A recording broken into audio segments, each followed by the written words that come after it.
Depreciation हमारा basic बात है। हम सबसे पहले छोटी सी बात देखते हैं कि डेप्रीशिएशन का मतलब क्या है। डेप्रीशिएशन आप सबको पता है, ये एक एक्सपेंस होता है। एक्सपेंस होता है, क्यों एक्सपेंस होता है? क्योंकि डिक्रीज होती है वैल्यू फिक्स्ड एसेट की। तो फिक्स्ड एसेट को यूज़ करते हैं हम, और फिक्स्ड एसेट को यूज़ करने की वजह से उसकी वैल्यू डिक्रीज होती है, तो इसे हम एक्सपेंस भी कह सकते हैं, इसको हम लॉस भी बोल सकते हैं। इसको हम अमाउंट में कंपेयर कर वैल्यू करते हैं, इन मेजरमेंट करते हैं अमाउंट में कि कितना अमाउंट हमारा कम हो गया है, एसेट की वैल्यू में से कितनी वैल्यू डिक्रीज हो गई है, और वो इस साल में कितना बिलोंग करती है। देखिए मैं आपको एक बात समझाता हूँ, इसे समझते हैं हम कि कोई भी हमारा एक्सपेंस या लॉस या तो रिवेन्यू नेचर का होता है या कैपिटल नेचर का होता है, या तो रिवेन्यू नेचर या capital nature. Revenue nature means हम profit and loss account, trading account बनाते हैं 1 ईयर के लिए। तो जो 1 ईयर के अंदर अंदर हमारे लॉसेस होने वाले हैं, एक्सपेंस होने वाले हैं, वो सब क्या है? Revenue nature. बार बार होते हैं, लेकिन 1 साल के अंदर अंदर हम उसका यूज़ कर लेते हैं, हमारे 1 साल से कम पीरियड के लिए बिलोंग करते हैं। और कैपिटल नेचर एक्सपेंसेस होते हैं जो मोर देन 1 ईयर को बिलोंग करते हैं। मोर देन 1 ईयर, 1 साल से ज़्यादा पीरियड के लिए ये हमारे एक्सपेंस होते हैं। अब हमारा जो एक्सपेंस है 1 साल से ज़्यादा के लिए है, तो वो 1 साल के प्रॉफिट एंड लॉस अकाउंट में कैसे आ जाएगा? इसे आप ऐसा समझिए कि आपके पास एक 5 लीटर की वाटर बोतल है और एक 1 लीटर की वाटर बोतल है, तो आप 5 लीटर वाटर 1 लीटर बोतल में नहीं डाल सकते। तो हमें क्या करना पड़ेगा? ऐसा मानिए कि एसेट 5 ईयर चलेगी और हमारा 1 ईयर का P&L है, 1 साल का अकाउंटिंग पीरियड है, तो 5 ईयर के लॉस को, 5 ईयर के एक्सपेंस को 1 ईयर के P&L में हम नहीं डाल सकते। तो हम क्या करने वाले हैं, इसके 5 पार्ट कर देंगे और 1-1 करके पहले 1 लीटर पानी डालेंगे, उसे पी लेंगे, जब वो बोतल ख़त्म हो जाएगी उसमें 1 लीटर वो डाल लेंगे, ऐसा करेंगे। तो 5 साल की एसेट को 5 साल के P&L में धीरे धीरे राइट ऑफ करेंगे। अगर ये 6 लीटर की बोतल है तो 6 बार में जाएगा, 6 साल में जाएगा। तो कैपिटल नेचर कॉस्ट या एक्सपेंस वो होता है जो हमारे 1 साल से ज़्यादा को बिलोंग करता है पीरियड को, तो हम उसको डिवाइड कर देते हैं उस लाइफ पीरियड में और धीरे धीरे उसे राइट ऑफ करते हैं। ये हर एक कैपिटल नेचर एक्सपेंसेस या लॉसेस के लिए हमें ये ट्रीटमेंट करना है। तो डेप्रीशिएशन क्या है कि हमारी एसेट 5 साल चलेगी, तो 5 साल में धीरे धीरे उसकी वैल्यू जितनी भी डिक्रीज होगी उतनी वैल्यू को हम P&L में ट्रांसफ़र करने वाले। तो हम इसे किस चीज़ में मेज़र करते हैं?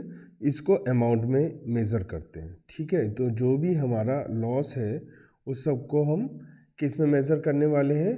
अमाउंट में, क्योंकि हमारी अकाउंटिंग में मनी मेजरमेंट कॉन्सेप्ट होता है, जो मनी में मेज़र कर सकते हैं वही उसी चीज़ की हम अकाउंटिंग करते हैं, with the exception of land. Reason being क्या है कि हमारी वैल्यू डाउन होती है असेट की, तभी तो हम उस पर डेप्रीशिएशन बोलते हैं उसको। लेकिन जो हमारी ज़मीन है, लैंड है, उसकी वैल्यू डाउन नहीं होती है, उसकी वैल्यू जनरली बढ़ती है। और वैसे मेन बात ये नहीं है, मेन बात ये है कि हम उस चीज़ पर डेप्रीशिएशन लगाते हैं जिसकी लाइफ लिमिटेड होती है। जैसे आप मशीन खरीदेंगे तो उसकी लाइफ लिमिटेड है, 2 साल, 5 साल, 10 साल। लैंड की लाइफ अनलिमिटेड होती है, इसलिए हम उस पर डेप्रीशिएशन नहीं लगाते हैं।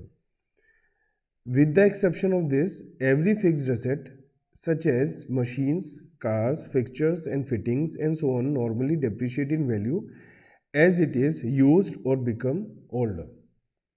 आप उसको यूज़ करिए तो भी डेप्रीशिएशन लगेगा, यूज़ ना करिए तो भी डेप्रीशिएशन लगेगा, क्योंकि उसकी वैल्यू मार्केट में डिक्रीज़ होती जाएगी। आप किसी एसेट को यूज़ करें या ना करें, आप एक नई कार खरीद कर लाएं, 2 साल तक उसे खड़े रखें गैराज में और चलाएं ना, तो भी उसकी वैल्यू डिक्रीज़ हो जाएगी।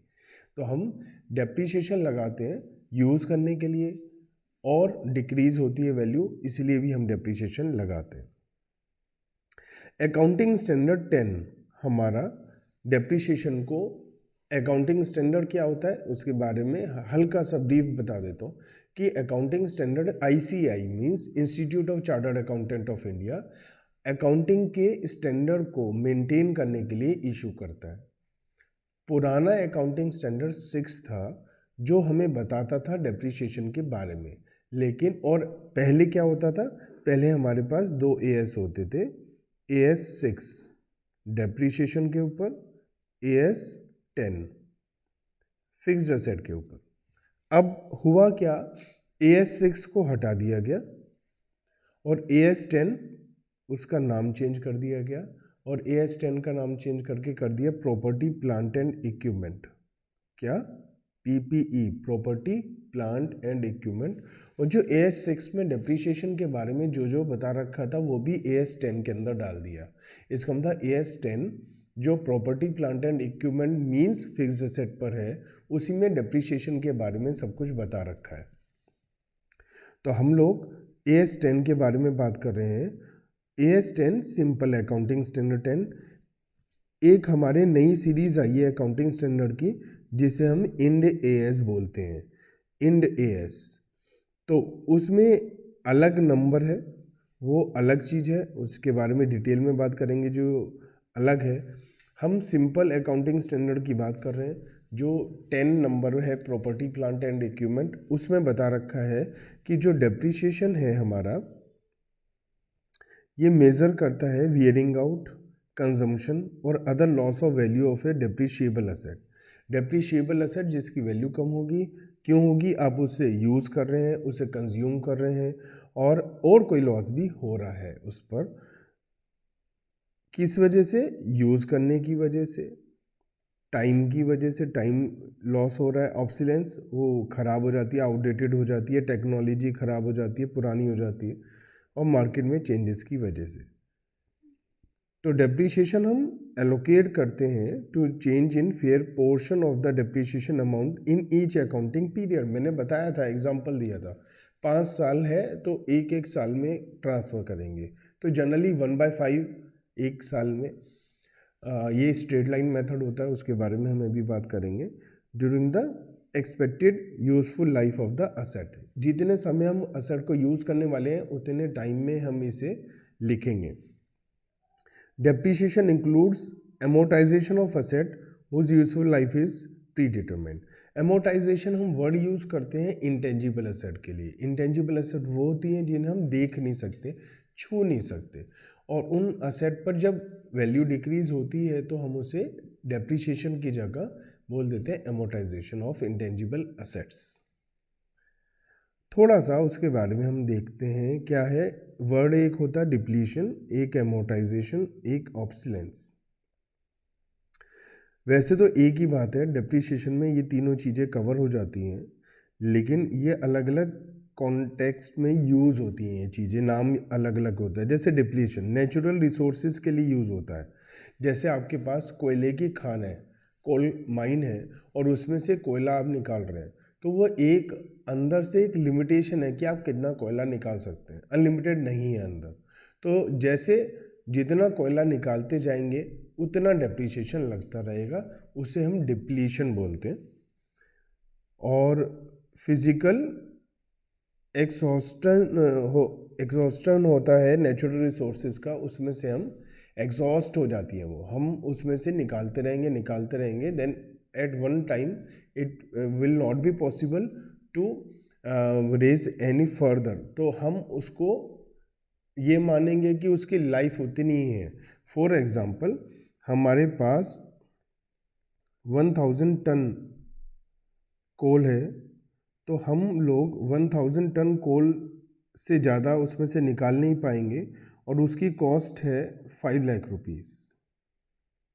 तो हम 5 लाख रुपीज़ को 1000 टन से डिवाइड कर देंगे, 500 रुपीज़ पर टन का हमारा डेप्रिसिएशन आ जाएगा।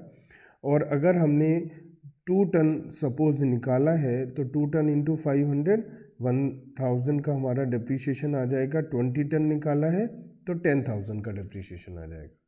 तो हम लोग क्या करते हैं, हमें पता है कि 1000 टन ही कोयला है और जितनी हमारी कॉस्ट है वो पर टन निकाल लेते हैं कि इतनी पर टन की कॉस्ट है, जैसे जैसे होगा वैसे वैसे। ऐसे ही हम ऐसा कर सकते हैं, जैसे ट्रक है, ट्रक की लाइफ लिमिटेड है अगर किलोमीटर्स में, तो पर किलोमीटर का हम डेप्रिसिएशन निकाल कर उसे लगाते रहेंगे।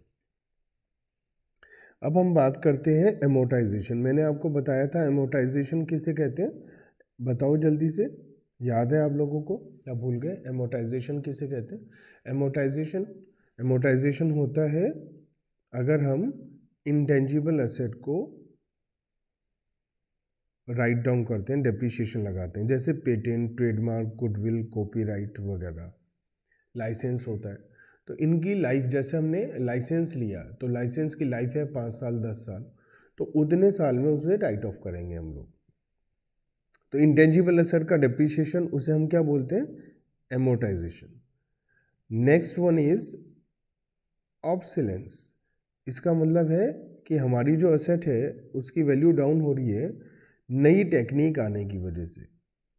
जैसे हमारे पास पहले पुराने ज़माने में वीडियो कैसेट प्लेयर होते थे, VCR, video cassette player, VCP, video cassette recorder, VCR. उसके बाद जब सीडी आई तो वो सब आउटडेटेड हो गए। सीडी आई तो सीडी पे हमने यूज़ करा, सीडी के बाद डीवीडी प्लेयर्स आए तो सीडी प्लेयर आउटडेटेड हो गए। उसके बाद में अब हम लोगों का पेन ड्राइव आ गया तो सीडी प्लेयर भी आउटडेटेड हो गए। तो जैसी नई टेक्नोलॉजी आती है, पुरानी चीज़ें जब आउटडेटेड हो जाती हैं तो उस पर हमें डेप्रिसिएशन लगाना पड़ता है। तो वो फैशन की वजह से भी हो सकता है या नई इन्वेंशन की वजह से भी हो सकता है। अब हम ये बात करते हैं कि हमें डेप्रिसिएशन निकालने के लिए किन किन बातों का ध्यान रखना पड़ेगा, या ये कह सकते हैं कि किन किन चीज़ों का हम इस्तेमाल करेंगे डेप्रिसिएशन लगाने के लिए। तो डेप्रिसिएशन लगाने के लिए, कैलकुलेट करने के लिए हमें 3 चीज़ों का इस्तेमाल करना है, 3 चीज़ों को यूज़ करना है। सबसे पहले कॉस्ट, क्योंकि जो डेप्रिसिएशन लगाएंगे वो हम कॉस्ट पर लगाएंगे, है ना। कॉस्ट के बगैर हम डेप्रिसिएशन कैसे लगा पाएंगे? तो सबसे पहले हमें क्या चीज़ चाहिए? कॉस्ट। कॉस्ट में एक असेट की जो कॉस्ट होगी उसमें कॉस्ट जो खरीदने के लिए किया वो तो है ही, लेकिन उसे ऑपरेशन में लाने के लिए हमने जो एक्सपेंस किया वो भी आ जाता है। फॉर एग्जांपल, हमने एक मशीन खरीदी 1 लाख रुपीज़ की और उसको इंस्टॉल कराने में 10,000 रुपीज़ का एक्सपेंस किया, तो installation expenses will also form part of cost, तो हम उसे भी ऐड कर देंगे। Beside payment to vendor, vendor वो होता है जिससे हमने एसेट खरीदी है, उसे तो पेमेंट करेंगे। इसके अलावा हम लोग अलग कॉस्ट भी ऐड करेंगे, जैसे लीगल चार्जेस। सपोज आपने एक बिल्डिंग खरीदी है, बिल्डिंग खरीदने के लिए जो आपने registration fees, legal charges, legal expenses, stamp paper, सब कॉस्ट में आएगा। ट्रांसपोर्टेशन कॉस्ट, अगर कोई मशीन खरीदी है मुंबई से और वो दिल्ली आ रही है तो थ्रू मुंबई टू दिल्ली जो उसमें हमारा रास्ते का एक्सपेंस है वो भी सब उसकी कॉस्ट में ऐड हो जाएगा। ट्रांजिट इंश्योरेंस, रास्ते का insurance, installation cost, registration cost, commission paid on asset, ये सारी चीज़ें हमारी कॉस्ट का पार्ट हो जाएंगी। लेकिन कुछ चीज़ें ऐसी हैं जो कॉस्ट का पार्ट नहीं होंगी, और उसमें एक है इंटरेस्ट। जो इंटरेस्ट है वो कॉस्ट का पार्ट नहीं होगा, क्योंकि इंटरेस्ट हमारा फाइनेंशियल नेचर एक्सपेंस है। इंटरेस्ट केवल तभी हमारा कॉस्ट का पार्ट होता है जब वो असेट को खरीदने से पहले, बनाने से पहले रिलेट करता है। जैसे सपोज हम कोई असेट खुद बना रहे हैं, बिल्डिंग हम खुद बना रहे हैं, मशीन हम खुद बना रहे हैं, और उस असेट को बनाने के लिए हमने कोई लोन लिया है, उस पर हमने इंटरेस्ट दिया है, तो वो इंटरेस्ट जब तक वो असेट बनकर रेडी फॉर यूज़ नहीं है तो जब तक हम उस पर इंटरेस्ट का एक्सपेंस उसके कॉस्ट में ऐड कर लेते हैं।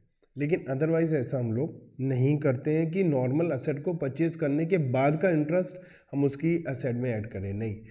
असेट को खरीदने के बाद का interest profit and loss account में ट्रांसफ़र होगा, तो फाइनेंस कॉस्ट है वो नहीं आएगा। In case of purchase of second hand asset, जब हम कोई सेकेंड हैंड एसेट खरीदते हैं, पुरानी एसेट खरीदते हैं, तो उस एसेट को खरीदते ही उसकी ओवरऑलिंग, उसकी रिपेयर मेंटेनेंस, डेंटिंग, पेंडिंग, वो सारा एक्सपेंस उसके कॉस्ट में ऐड हो जाता है।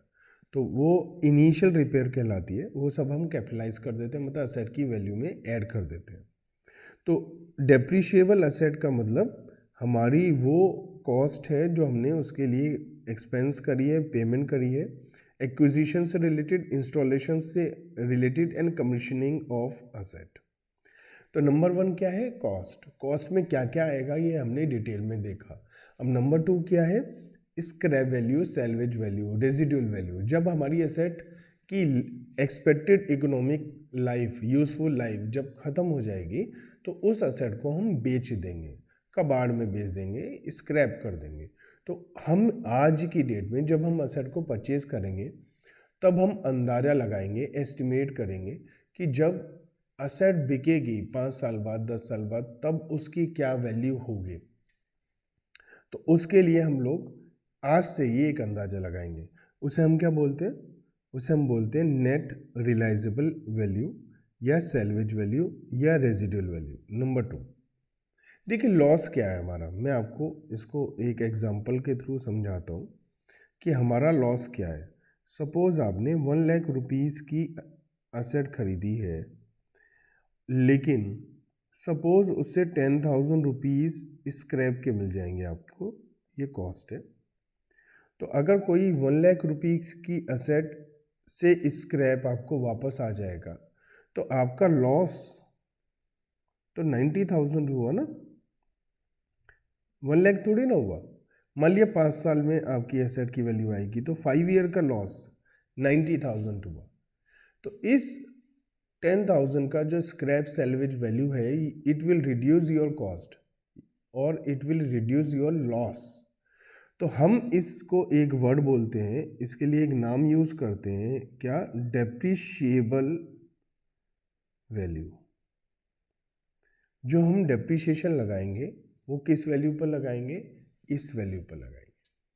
तो 90,000 को 5 पार्ट में डिवाइड करेंगे, ना कि 1 लाख को, क्योंकि 10,000 तो वापस आने वाले हैं, वो लॉस ही नहीं है। तो लॉस ही नहीं है तो P&L में क्यों जाएगा? इसलिए हमें स्टार्टिंग में ही इस वैल्यू का अंदाज़ा लगाना बहुत ज़रूरी है कि स्क्रैप या salvage value at the year and क्या होगी।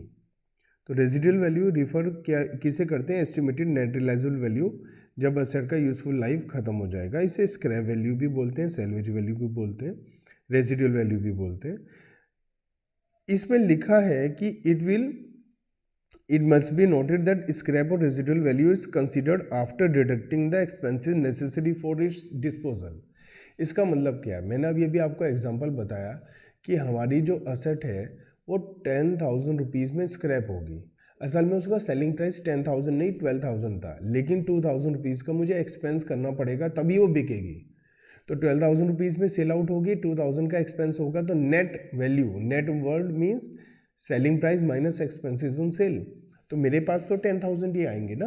तो 10,000 स्क्रैप वैल्यू है, वो यहाँ पर लिखा है कि कोई भी एक्सपेंसेस डिस्पोजल पर है तो वो लेस करने के बाद में हम लिखेंगे।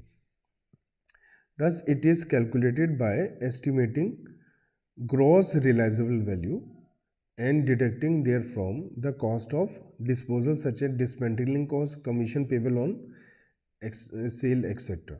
तो जो भी एक्सपेंसेस हैं उन सबको हम लेस कर देंगे। Difference between the cost of asset and its residual value is terms as depreciable cost. मैंने अभी आपको बताया था ना कि उसे क्या बोलते हैं? Depreciable cost.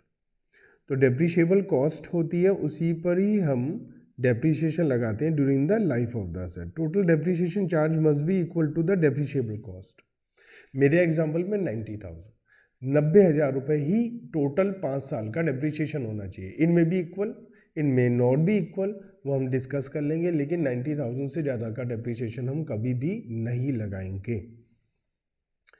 हमें ये बात ध्यान रखना है कि कोई सा भी मेथड हो डेप्रिसिएशन चार्ज करने का, लेकिन वो ऐसा होना चाहिए कि जो at the end of the useful life उसकी एसेट के अकाउंट में जो बैलेंस है वो 10,000 ही होना चाहिए।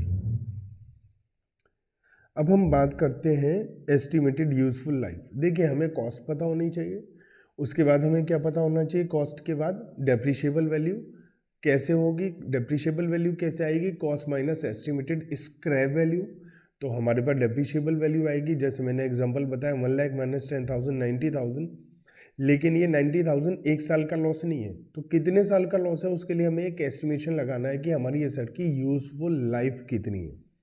तो उसे क्या बोलते हैं, estimated useful life. Word estimated use क्यों हुआ है, वो इसलिए हुआ है क्योंकि आज की डेट में हमारी एसेट 5 साल चलेगी, 8 साल चलेगी, या आज की डेट में हम कैसे पता लगा सकते हैं, सर्टेनली तो नहीं पता लगा सकते, एक अंदाजा ही लगाना पड़ेगा।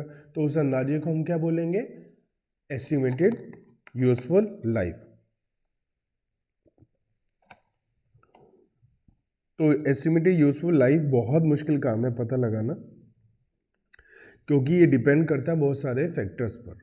क्या क्या फैक्टर्स हैं कि आपकी एसेट कैसी है, मेंटेनेंस उसकी कैसे होगी, रिप्लेसमेंट कब कैसे होगी, टेक्नोलॉजी में चेंजेस हैं, तो ये सब मार्केट चेंजेस। तो इन ऐसा हो जाता है, हम स्टार्टिंग में एक एस्टिमेटेड यूजफुल लाइफ का पता लगाते हैं, फिर मान लिया हमने पता लगाया 5 साल, तो हर साल जैसे 1 साल हो जाएगा तो हम फिर देखेंगे क्या एस्टिमेटेड लाइफ बची हुई 4 साल ही है या नहीं, उसके 1 साल बाद 3 साल है या नहीं। अगर उसमें कुछ चेंज होता है तो आगने वाले फ्यूचर पीरियड के जो डेप्रीशिएशन का अमाउंट है उसे हम चेंज कर लेंगे। हम सब कुछ सीखेंगे, आप टेंशन ना लें। फिलहाल आपको ये पता होना चाहिए एस्टिमेटेड यूजफुल लाइफ क्या होता है। तो डेप्रीशिएशन हम किस चीज़ पर चार्ज करेंगे, 3 फैक्टर हैं। पहला कॉस्ट, दूसरा स्क्रैप वैल्यू, तीसरा number of years in useful life. Depreciable amount कैसे आती है, cost minus scrap value C minus S, और उसे एलोकेट करेंगे यूजफुल लाइफ में नंबर ऑफ ईयर्स में। तो फॉर्मूला क्या हो गया, cost minus scrap value divide by number of years in useful life के नंबर ऑफ ईयर्स से हम डिवाइड कर देंगे। ये हमारा ओवरऑल हमें करना है। अब मेन है कि हम डेप्रीशिएशन लगाना कब से शुरू करें, शुरुआत कब से करें डेप्रीशिएशन लगाने की। तो डेप्रीशिएशन हम लगाना शुरू करेंगे, relevant date for the calculation depreciation is not the date of acquisition of an asset, जिस दिन एसेट खरीदी है वो नहीं, but the date on which asset is available for use. जिस दिन हमारे पास एसेट अवेलेबल फॉर यूज है उस दिन का डेप्रीशिएशन लगेगा। जैसे आज एसेट खरीद ली लेकिन यूज़ करने के लिए वो रेडी नहीं है एसेट, उसमें कोई सॉफ्टवेयर इंस्टॉल नहीं हुआ है या मशीनरी इंस्टॉल नहीं हुई है, वो हुई है 6 महीने बाद, तो हमारा जिस दिन वो इंस्टॉल हुई है रेडी है, आप उसे यूज़ ना करें लेकिन रेडी होनी चाहिए। जिस दिन वो रेडी एसेट यूज़ करने के लिए उस दिन से डेप्रीशिएशन लगना शुरू हो जाएगा, चाहे आप उसे यूज़ करें या ना करें। Normally, examination problems give the date of acquisition, not of use, and it is solved on the implicit assumption. Question में बोला एक एसेट हमने 1 जनवरी को परचेज करी, तो हम क्या एज्यूम कर लेंगे, 1 जनवरी को परचेज करी है तो 1 जनवरी से यूज होना शुरू हो गई है। ये इम्प्लीसिट अजम्पशन है। That the date of acquisition and use are same, दोनों सेम है। Similarly for calculation depreciation on asset discarded, जब हम कोई एसेट बेचेंगे तो उस पर भी हम effective date is not the date of disposal, जिस दिन एसेट वो एक्चुअल में बिकी है उस दिन हम डेप्रीशिएशन लगाना बंद करते हैं, लेकिन एक्चुअल में जिस दिन हम उसे यूज़ करना बंद कर देते हैं उस दिन तक का ही डेप्रीशिएशन लगना है। कई बार क्या होता है हमने उसे यूज़ करना बंद कर दिया, उसके 2 साल बाद बिकी एसेट, तो हम लोग डेप्रीशिएशन कब तक लगाएंगे, हम डेप्रीशिएशन तब तक लगाएंगे जब तक हम उसे यूज़ कर रहे थे। यूज़ करने से हटाते ही हम उस पर डेप्रीशिएशन लगाना बंद कर देंगे, और फिर वो ready for use, ready for sale है तो उसे फिर हम कॉस्ट माइनस डेप्रीशिएशन पर वैल्यू ना करके मार्केट वैल्यू पे वैल्यू करेंगे और डिफरेंस को प्रॉफिट एंड लॉस अकाउंट में as a loss of profit transfer कर देंगे। But date on which it is put to out of use, तो डेट ऑफ डिस्पोजल तक नहीं, जिस दिन हमने उसे यूज़ करने से बंद कर दिया उस दिन तक का हम उस पर डेप्रीशिएशन लगाएंगे। एक और पॉइंट है कि रेट ऑफ डेप्रीशिएशन का क्या मतलब है। जनरली तो वो दे रखी होगी हमें क्वेश्चन में, the rate of depreciation may be given with or without the word per annum. कई बार क्वेश्चन में लिखा होता है डेप्रीशिएशन रेट इज़ 5%, कई बार लिखा होता है depreciation rate is 5% per annum. दोनों डिफरेंस है, दोनों में डिफरेंस है क्या, 5% मीन्स 5% फ्लैट, आपने ड्यूरिंग द ईयर कोई एसेट परचेज करी है या सेल करी है उस पर 5% का डेप्रीशिएशन फ्लैट लगेगा पूरे साल का। लेकिन अगर पर एनम है तो प्रोराटा बेसिस पर, जितने दिन उस एसेट को यूज़ करा है उतने दिन का डेप्रीशिएशन आप उस पर लगाएंगे। तो हम लोग इस बात का ध्यान रखेंगे, ठीक है। इसमें मैं अलग अलग केस दिखा रहा हूँ आपको। When rate of depreciation is per annum, per rate of depreciation 10% suppose per annum दिया है और एक्विजिशन डेट भी दे रखी है, तो हमें डेप्रीशिएशन कितने टाइम का लगाना चाहिए, जिस दिन से वो असेट यूज़ हुई, नहीं दिया तो जिस दिन परचेज करी वही, उस दिन से लेके ईयर एंड तक का डेप्रीशिएशन लगाएंगे।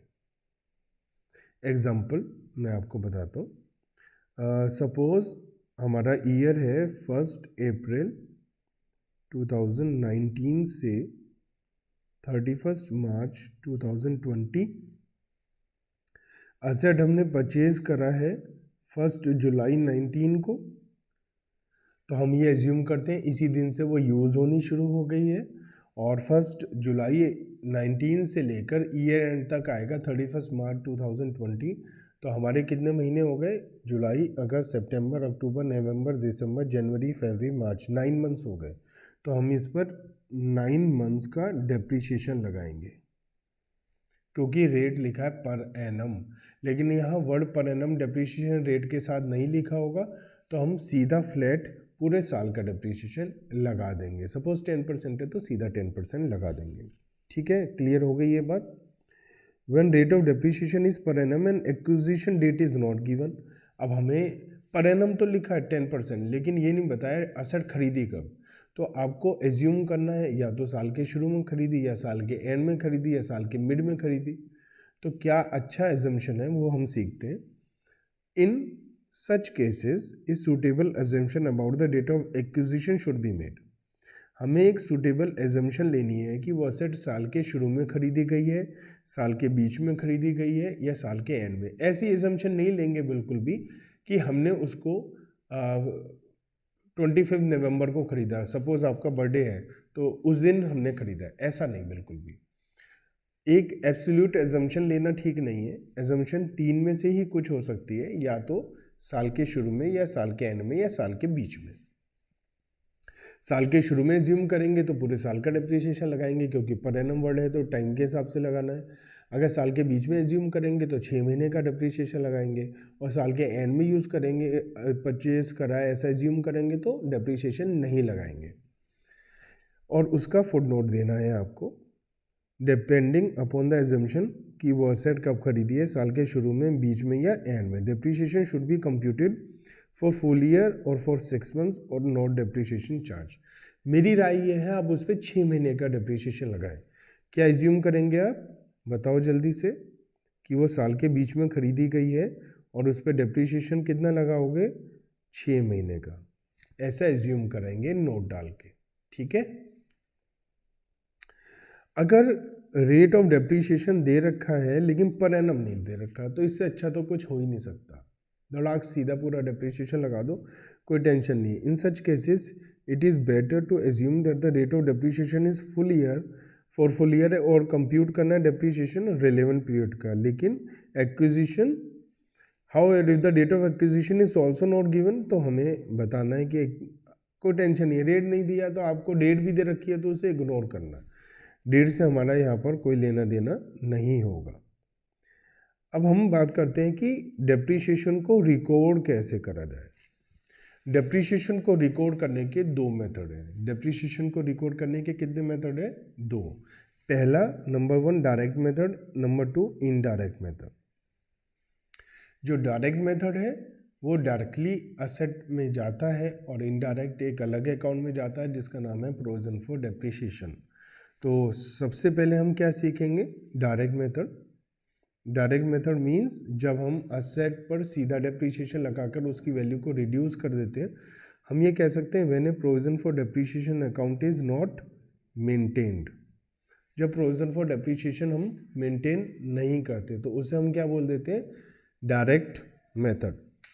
In case A provision for depreciation account is not maintained, अगर हम उसे नहीं बनाते हैं, the amount of depreciation is debited to the depreciation account and credited to the asset account। बच्चों डेप्रीशिएशन की क्या जनरल एंट्री होती है, याद है आप लोगों को, depreciation account debit to fixed asset account. Depreciation account debit क्यों किया, डेप्रीशिएशन अकाउंट डेबिट इसलिए करा क्योंकि डेप्रीशिएशन हमारा लॉस है और लॉस को हम डेबिट करते हैं हमेशा। और असेट को क्रेडिट क्यों किया, क्योंकि डेप्रीशिएशन से असेट की वैल्यू रिड्यूस हो रही है, और जब असेट की वैल्यू रिड्यूस होती है तो उसे हम हमेशा क्या करते हैं, क्रेडिट। अब कुछ बच्चे कह सकते हैं कि सर हमें तो नहीं समझ में आ रहा कि आप एकदम से कौन से रूल बताने लगे, उसे क्यों डेबिट या क्रेडिट करते हैं। तो मैं आपको बता दूं कि हम कुछ रूल लगाएंगे। वैसे तो रूल ये अमेरिकन और ब्रिटिश रूल्स होते हैं डेप्रिसिएशन की जनरल एंट्रीज़ के लिए, या किसी भी जनरल एंट्री के लिए हमें ये रूल लगाने होते हैं डेप्रिसिएशन के। ब्रिटिश रूल होता है personal real nominal accounts, debit the receiver, credit the giver, debit what comes in, credit what goes out, debit all expenses and losses, credit all incomes and gains. एक होते हैं American rules कि asset increase होगी तो debit करेंगे, asset decrease होगी तो credit करेंगे। तो मैं हमेशा आपसे कहता हूँ कि आप एक बार सीख गए हैं जनरल एंट्री बनाना, तो आगे से आप हमेशा अमेरिकन रूल्स से जनरल एंट्री बनाएंगे। और जनरल एंट्री बनाने के लिए क्या मेथड है, क्या है, उसके लिए आप मेरे यूट्यूब पर जनरल एंट्री से रिलेटेड वीडियो देख सकते हैं डिटेल में। लेकिन फ़िलहाल इन शॉर्ट मैं आपको बताता हूँ जनरल एंट्री बनाते हुए आपको क्या करना है। Rule by me, rule number 1 to 8। ये कोई हार्ड एंड फास्ट रूल नहीं है, कहीं किताब में नहीं लिखा, कहीं ग्रंथ में नहीं लिखा है कि रूल 1 to 8 है। आप इसे 4 रूल्स में, 2 रूल्स में कंप्लीट कर सकते हैं। लेकिन मेरी राय ये होगी कि आप क्योंकि मैं हर जगह ये 1 to 8 रूल ही बताऊंगा नंबर, कि रूल नंबर 1 की वजह से डेबिट होगा क्रेडिट, तो आप अगर इसे सीख लेंगे तो आपके लिए बहुत ईजी हो जाएगा। इसमें सिंपल है, कुछ एसेट ऐसी होती हैं जिनका डेबिट बैलेंस होता है, कुछ एसेट ऐसी होती हैं जिनका कुछ चीज़ें ऐसी होती हैं जिनका क्रेडिट बैलेंस होता है।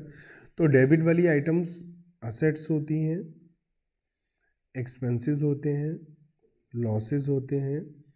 क्रेडिट वाली आइटम्स होती हैं लाइबिलिटीज़, कैपिटल, इनकम, प्रॉफिट्स। ये सब हमारी क्रेडिट आइटम्स होती हैं। तो हम लोग क्या कर देते हैं, डेबिट और क्रेडिट आइटम्स में, क्रेडिट आइटम्स और जब इंक्रीज़ होंगी तो क्रेडिट होंगी, जब डिक्रीज़ होंगी तो डेबिट होंगी। ऐसी जब डेबिट आइटम्स इंक्रीज़ होंगी तो डेबिट होंगी, और कम होंगी तो क्रेडिट होंगी। ये इन शॉर्ट यही है रूल। इसे हमने नंबर 1 2 3 4 5 6 7 8 कर दिया, सो दैट आपको याद रहे कि ये क्यों प्लस, क्यों डेबिट, क्यों क्रेडिट हो रहा है। तो रूल नंबर 1 हमने असेट से रिलेटेड बोला है। असेट जब भी बढ़ेगी, इंक्रीज होगी, तो हम उसे डेबिट कर देंगे। रूल नंबर 2 भी असेट से रिलेटेड है, जब भी डिक्रीज होगी उसे क्रेडिट कर देंगे। रूल नंबर 3 एक्सपेंसेस से रिलेटेड है, जब भी इंक्रीज होगा डेबिट कर देंगे। रूल नंबर 4 एक्सपेंसेस से रिलेटेड है, जब भी डिक्रीज होगा तो क्रेडिट कर देंगे। रूल नंबर 5 इनकम से रिलेटेड है, जब भी इंक्रीज होगी तो क्रेडिट कर देंगे। रूल नंबर 6 इनकम से रिलेटेड है, जब भी कम होगी तो डेबिट कर देंगे। रूल नंबर 7 कैपिटल लायबिलिटी से रिलेटेड है, जब भी बढ़ेगा तो क्रेडिट हो जाएगा। और rule number 8 capital and liability से रिलेटेड है, जब भी डिक्रीज होगा डेबिट हो जाएगा। तो हमें ये बात पता चल गई कि ये जो रूल्स हैं 1 to 8, इन रूल्स से हम दुनिया जहान की कोई भी जनरल एंट्री बना सकते हैं। तो ये रूल टिप्स पर होने चाहिए। केवल सिंपल है, असेट बढ़ेगी क्योंकि असेट का डेबिट बैलेंस होता है तो डेबिट, कम होगी क्रेडिट। लायबिलिटी क्रेडिट बैलेंस होता है, बढ़ेगी तो क्रेडिट, कम होगी तो डेबिट। लेकिन आप अगर कोई भी जनरल एंट्री इसी सीक्वेंस में देखेंगे, सबसे पहले जनरल एंट्री में देखेंगे कि कोई असेट तो नहीं इन्वॉल्व है प्लस माइनस होने से रिलेटेड, कोई एक्सपेंस तो नहीं है, कोई इनकम तो नहीं है, लायबिलिटी तो नहीं है। अगर आप इसी सीक्वेंस में जनरल एंट्री को देखेंगे तो आपकी सारी जनरल एंट्री ठीक होंगी। और आप अगर इस टेक्निक के अलावा किसी और टेक्निक से जनरल एंट्री बनाएंगे तो हो सकता है आपकी जनरल एंट्री गलत हो जाए। इसलिए मेरी राय ये है आपको कि आप हमेशा जनरल एंट्रीज इस रूल के हिसाब से आप बनाया करें। अगर इस रूल के हिसाब से आप जनरल एंट्री बनाएंगे तो आपके गलती होने के चांसेस सबसे कम है। फिर भी आप और मेरी जनरल एंट्रीज पर वीडियो देख सकते हैं। अब हम बात कर रहे हैं डेप्रीशिएशन के ऊपर। तो डेप्रीशिएशन हमारा जनरल एंट्री क्या है, डेप्रीशिएशन लॉस है। लॉस के केस में रूल नंबर 3, एक्सपेंस लॉस के केस में रूल नंबर 3 की वजह से डेबिट हो गया और इसकी वजह से हमारी वैल्यू डाउन हुई है। तो रूल नंबर 2 एसेट की वैल्यू डाउन होती है, रूल नंबर 2 से हम उसे क्रेडिट करते हैं। तो ये हमारा मेथड था। यहाँ लिखा है एसेट अकाउंट अपीयर होता है रिटर्न डाउन वैल्यू पर। अब ये रिटर्न डाउन वैल्यू क्या है, किसे कहते हैं हम रिटर्न डाउन वैल्यू। तो ये रिटर्न डाउन वैल्यू का मतलब क्या है? Return down value means cost minus depreciation. तो क्या आएगा? WDV। ये फर्स्ट ईयर में से तो कॉस्ट में से डेप्रीशिएशन लेस कर दोगे, सेकंड ईयर के लिए फिर WDV में से डेप्रीशिएशन लेस करोगे, फिर न्यू WDV आएगी, ऐसे हर साल चलता रहेगा। तो सबसे पहले साल, सबसे फर्स्ट ईयर, स्टार्टिंग ईयर में कॉस्ट में से डेप्रीशिएशन लेस करिए तो क्या आ जाएगा? Written down value. फिर written down value at the beginning of second year, उसमें से डेप्रीशिएशन सेकेंड ईयर का लेस करिए तो क्लोजिंग WDV और ओपनिंग ऑफ थर्ड ईयर आ जाएगी, ऐसे चलता रहेगा। तो हम WDV method, WDV written down value उसे बोल देते हैं। तो हमारी जनरल एंट्री एसेट की क्या बन गई? एसेट पर डेप्रीशिएशन लगाने की, डेप्रीशिएशन टू एसेट। एसेट को परचेज करने की एंट्री तो आती है ना आपको, क्या होती है? जल्दी से बोलो, सुनाई नहीं दिया, एक बार और। ठीक है, अब हम देखें कि आपने ठीक बोला या नहीं। एसेट को परचेज करेंगे तो fixed asset account debit, rule number 1 की वजह से। अगर कैश में खरीदा है तो टू कैश, चेक दिया है तो टू बैंक, और अगर उधार खरीदा है तो टू वेंडर। कैश दिया है रूल नंबर 2, चेक दिया है रूल नंबर 2, एसेट रिड्यूस हो रही है तो क्रेडिट करेंगे। लेकिन अगर उधार खरीदा है रूल नंबर 7 रूल क्या कहता है कि हमारी जो लाइबिलिटीज़ हैं उसे क्रेडिट करते हैं, तो इसलिए तो ये हमारी जनरल एंट्री है एसेट को खरीदने की। हम हर एक जनरल एंट्री को ऐसे ही सीखेंगे। और आपको पता है ईयर एंड में हमारे सारे नॉमिनल अकाउंट कहाँ जाते हैं? ईयर एंड में हमारे सारे के सारे nominal accounts profit and loss account में ट्रांसफ़र हो जाते हैं। तो असेट बैलेंस शीट में जाती है, लाइबिलिटी बैलेंस शीट में जाती है, और income expense trading P&L account में ट्रांसफ़र हो जाते हैं। तो नॉमिनल अकाउंट्स को हम P&L में ट्रांसफ़र करते हैं। डेप्रीशिएशन एक लॉस है, एक्सपेंस है, उसे हम P&L अकाउंट में ट्रांसफ़र करेंगे। तो डेबिट किया था, जब डेप्रीशिएशन लगाई, ट्रांसफ़र करते हुए रिवर्स कर देंगे। T4 ट्रांसफ़र, रिवर्स कर रहे हैं। हम ये भी कह सकते हैं कि जब हमने डेप्रीशिएशन को बढ़ाया था तो रूल नंबर 3, अब उसे घटा रहे हैं, ट्रांसफ़र कर रहे हैं तो रूल नंबर 4, और ट्रांसफ़र होकर कहाँ चला गया? वो प्रॉफिट एंड लॉस अकाउंट के डेबिट साइड में। तो हमने 3 एंट्री सीखी, एसेट को खरीदने की, डेप्रीशिएशन लगाने की, और P&L में ट्रांसफ़र करने की। अब हम बात करते हैं जब हम एसेट को सेल करेंगे तो क्या होगा।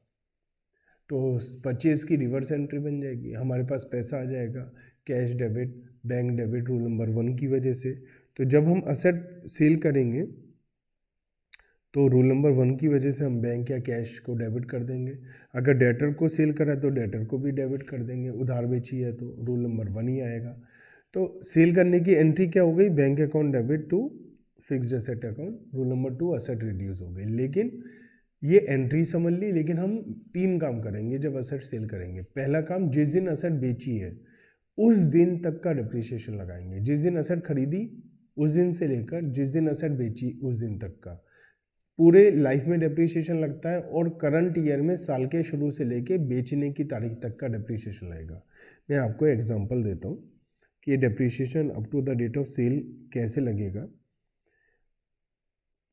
देखिए, हमने मान लिया एसेट को परचेज किया है, हमारा ईयर वही एग्जांपल 1 अप्रैल 19 टू 31 मार्च 20 है, और सपोज हमने 1 जुलाई 19 को कोई एसेट सोल्ड कर दी। मैंने पहले ही ये एग्जांपल लिया था कि इस दिन परचेज करी तो हमने 9 महीने का डेप्रीशिएशन लगाया था, क्योंकि जिस दिन एसेट परचेज करते हैं उससे लेकर ईयर एंड तक का हम डेप्रीशिएशन लगाते हैं। अब हम बात करें कि हमने एसेट को बेचा है, तो बेचा है तो कितने टाइम के लिए यूज़ करा हमने? 3 महीने के लिए। कौन कौन से महीने? अप्रैल, मई, जून। उसके बाद बेच दिया। तो साल शुरू होने से लेके 1 जुलाई तक का पीरियड 3 महीने का है, 3 महीने का डेप्रीशिएशन लगेगा। तो सबसे पहले एंट्री हमारी डेप्रीशिएशन की लगेगी, जो हम सीख चुके हैं। दूसरे नंबर पर सेल की लगेगी, वो सीख चुके हैं। अब हम मेन मुद्दे पर आएंगे और पता लगाएंगे कि एसेट को बेचने पर हमें प्रॉफिट हुआ या लॉस हुआ। ये कैसे पता चलेगा? ज़्यादातर बच्चे कहते हैं सर प्रॉफिट और लॉस पता लगाने का बहुत सिंपल सा मेथड है, कॉस्ट को कंपेयर करो सेलिंग प्राइस से। देखिए, कॉस्ट और सेलिंग प्राइस दोनों को कंपेयर किया ही नहीं जा सकता। रीज़न, सेलिंग प्राइस आज की है, कॉस्ट पिछले 2, 4, 5 साल पुरानी डेट की है। तो कंपैरिजन हम तभी कर सकते हैं जो आज की वैल्यू हो, और आज की वैल्यू क्या है? उस पर डेप्रिसिएशन लगते लगते जो उसकी WDV आ गई है, तो हम कॉस्ट की बजाय क्या लगाएंगे? WDV को सेलिंग प्राइस से कंपेयर करेंगे। और WDV भी कौन सी? On the date of sale, जिस दिन हमने एसेट को बेचा है उस दिन की WDV। तो हम लोग जिस दिन एसेट को बेचेंगे उस दिन की WDV को सेलिंग प्राइस से कंपेयर करके पता लगाएंगे प्रॉफिट हुआ या लॉस। अगर सेलिंग प्राइस ज़्यादा है तो प्रॉफिट, कम है तो लॉस। प्रॉफिट को कहाँ ट्रांसफ़र करेंगे? प्रॉफिट एंड लॉस अकाउंट के क्रेडिट में। रूल नंबर कौन सा था? जल्दी से बताओ, जल्दी से बताओ, जल्दी जल्दी जल्दी जल्दी। रूल नंबर कौन सा था बच्चों? याद आया? नहीं, रूल आ गया, अच्छी बात है। रूल नंबर 5 था हमारा। रूल नंबर 5 कहता है कि हम इनकम को, प्रॉफिट को क्रेडिट करते हैं और ट्रांसफ़र करेंगे कहाँ से? एसेट से। तो ट्रांसफ़र कर देंगे एसेट से प्रॉफिट को। अगर लॉस हो गया तो रूल नंबर 3 कहता है लॉस को डेबिट करेंगे और ट्रांसफ़र करेंगे एसेट से। तो हमारी 3 एंट्री बनेंगी सेल के टाइम। पहली, फर्स्ट कि डेप्रीशिएशन लगाइए from the starting of the year to the date of sale. Second entry selling price को रिसीव करने की। थर्ड प्रॉफिट और लॉस की। ठीक है, आपको अगेन एक बार और याद दिला दें आपको किन किन बातों का ध्यान रखना है कि अगर हमें rate of depreciation per annum दे रखा है और डेट भी दे रखी है तो कोई टेंशन ही नहीं है। जितने टाइम के लिए यूज़ करा उतने टाइम का डेप्रीशिएशन लगाएंगे। कुछ भी नहीं दिया डेट तो मैंने आपको बताया था 6 महीने का डेप्रीशिएशन लगा दो, नोट डाल दो। और अगर डेप्रीशिएशन का रेट हमें दिया हुआ है विदाउट ऑर्डर पर एनम सीधा 15% तो फुल डेप्रीशिएशन लगाओ, कभी भी खरीदा कभी भी बेचा। अब हम बात करते हैं बहुत इंपॉर्टेंट जो है GST से रिलेटेड। हमने अभी जर्नल एंट्री खरीदी, बनाई एसेट को परचेज करने की, सेल करने की। यहाँ पर हमने GST के बारे में बात ही नहीं करी, लेकिन GST तो होता है। लेकिन आपके लिए एक सबसे खुशी की बात यह है कि GST का देना नहीं देना, इससे हमारे एसेट की वैल्यू पर कोई फ़र्क पड़ने वाला नहीं है, ना परचेज प्राइस पर ना ही सेलिंग प्राइस पर। तो GST चाहे वो CGST हो, चाहे वो SGST हो या IGST। CGST सेंट्रल गवर्नमेंट के पास जाता है, वो पार्ट 50% जब हम within the same state sale करते हैं। और SGST स्टेट गवर्नमेंट के पास जाता है जब हम within the same state sale करते हैं।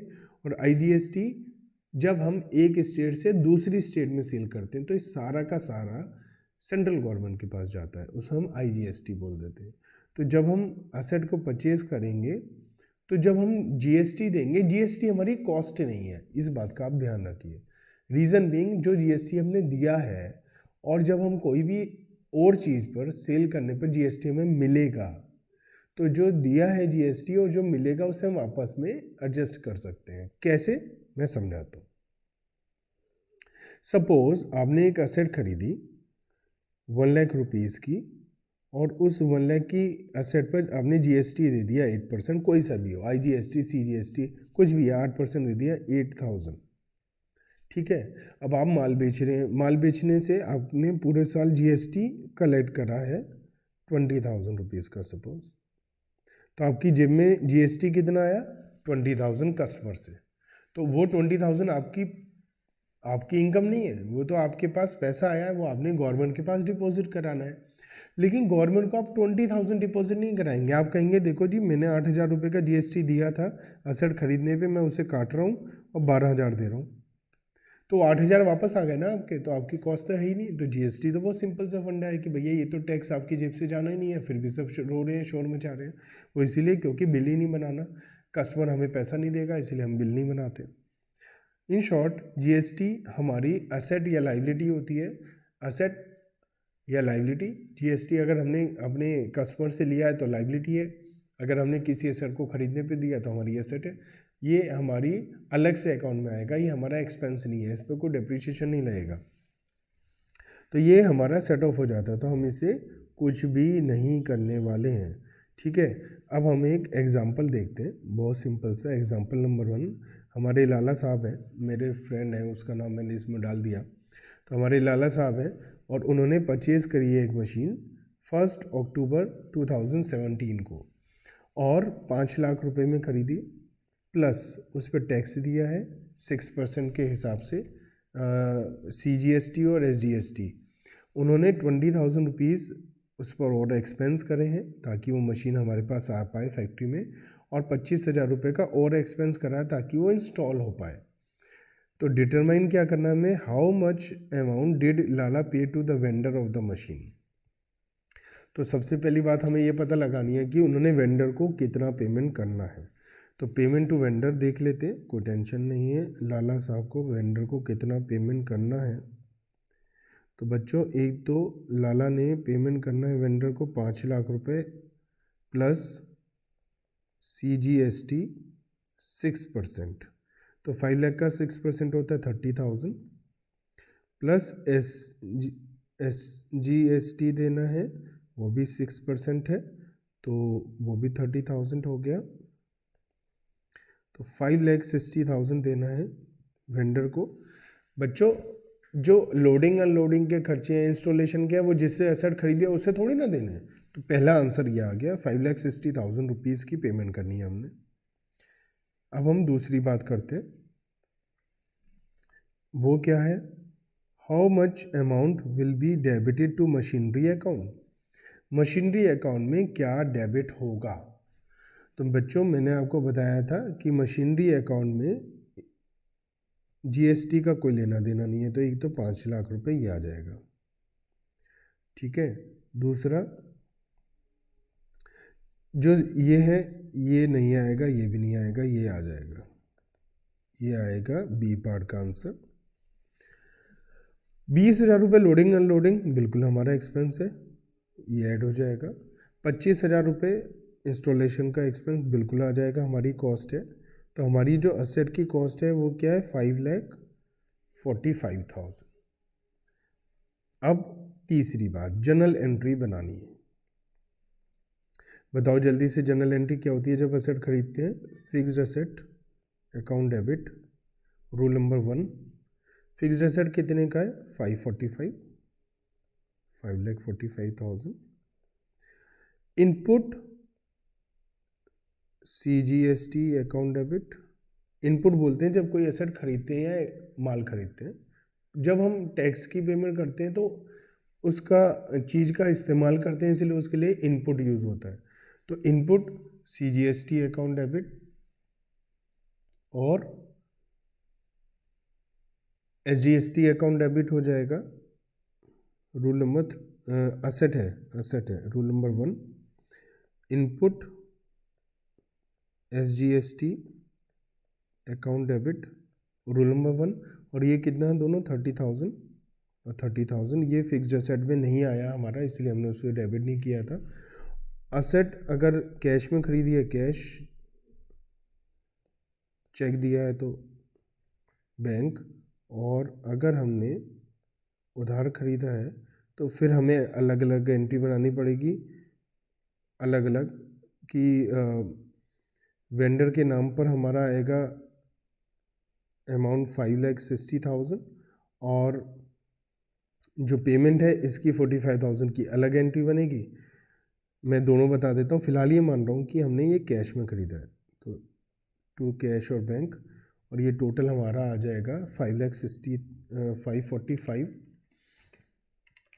Plus 30 plus 30, 6,05,000।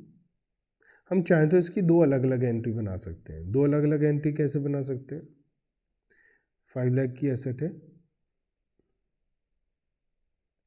तो 5,60,000 से बैंक कैश खरीदा है तो टू कैश बैंक, और उधार खरीदा है तो टू वेंडर, एक ही एंट्री बना दें। एक्सपेंसेस की अलग एंट्री बना दें, लेकिन वो बात अलग है कि एक्सपेंस की एंट्री बनाने के लिए मशीन खरीदी है तो मशीनरी अकाउंट आ जाएगा। फिक्स्ड एसेट की जरूरत तब होती है जब हमें नाम ना पता हो असेट का क्या है। तो जब हमने एक्सपेंस करे हैं तो वो भी हमारी असेट की कॉस्ट में जुड़ जाएंगे। तो machinery account debit to cash और bank account. Rule number 1 asset, rule number 2 asset reduce हो रही है और एक्सपेंस है टोटल 45,000। तो ये दो एंट्री बना सकते हैं। इस एंट्री, दो अलग अलग एंट्री का फ़ायदा क्या है कि अगर हमने उधार असेट खरीदी है तो वेंडर का नाम फर्स्ट वाली एंट्री में आ जाएगा। एक्सपेंस उधार नहीं होते हैं क्योंकि वो लेबर वगैरह को देने होते हैं तो कैश ही होते हैं, तो वो उसके लिए भी आएगा तो मशीनरी डेबिट, लेकिन कैश और बैंक इन दोनों एंट्री को कंबाइन ना करें। अगर उधार खरीदिए, अगर हमने कैश खरीदा है तो आप कर सकते हैं। तो हमने ये फर्स्ट एग्जांपल देखा, बहुत ही सिंपल, कि किस तरीके से हम लिखेंगे इसे। डेप्रिसिएशन लगाने के मेथड, अकाउंटिंग के दो मेथड सीखे, डायरेक्ट मेथड, इनडायरेक्ट मेथड, और अब हम सीख रहे हैं डेप्रिसिएशन कैलकुलेट करने के मेथड। डेप्रिसिएशन कैलकुलेट करने के दो मेथड है, एक स्ट्रेट लाइन मेथड जिसे हम फिक्स्ड इंस्टॉलमेंट मेथड भी बोलते हैं, और एक diminishing balance method, reducing balance method, WDV written down value method, ये मेथड भी हम इसका नाम रखते हैं।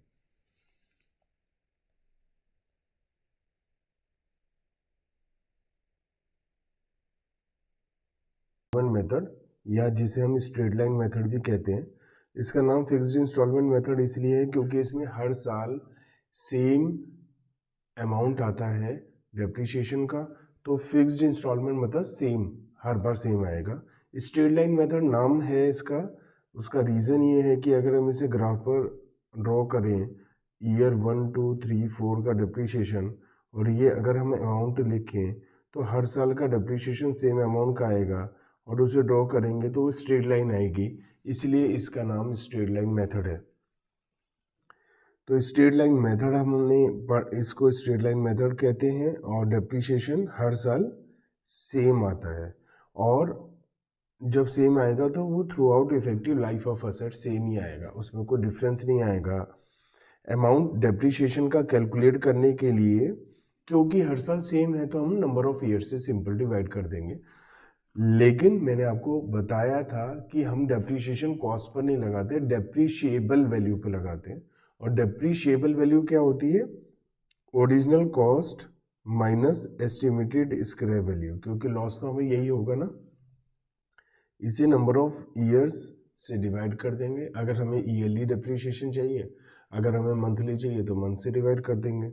इसे शॉर्ट में बोल सकते हैं D for depreciation is equal to C for cost minus S for scrap value divide by N for number of years.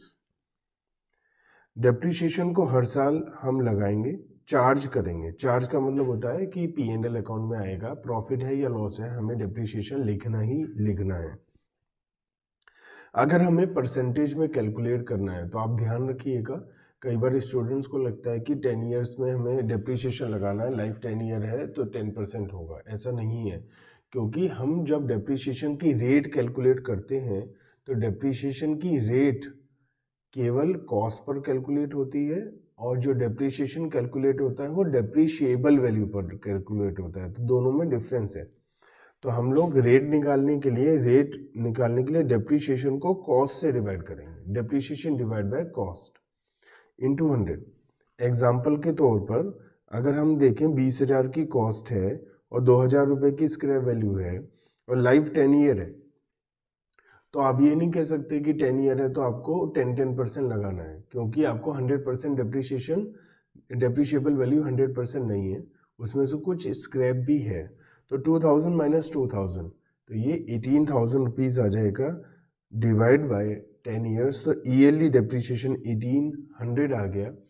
अब अगर हम 1800 को डिवाइड करेंगे कॉस्ट से विच इज़ 20,000 मल्टीप्लाई बाय 100, तो ये 9% आएगा, क्योंकि हम डेप्रिशिएबल वैल्यू को 100 को, टोटल कॉस्ट को नहीं, डेप्रिशिएबल वैल्यू को हम राइट ऑफ करेंगे during the period of life.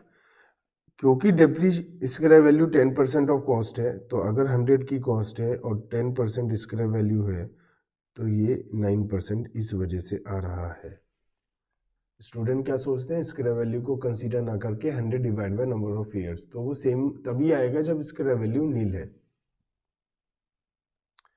अब हम बात करते हैं, एक क्वेश्चन कर लिया जाए जिसमें हमसे पूछा जा रहा है कि आप एनुअल डेप्रिसिएशन निकालिए और रेट ऑफ डेप्रिसिएशन निकालिए।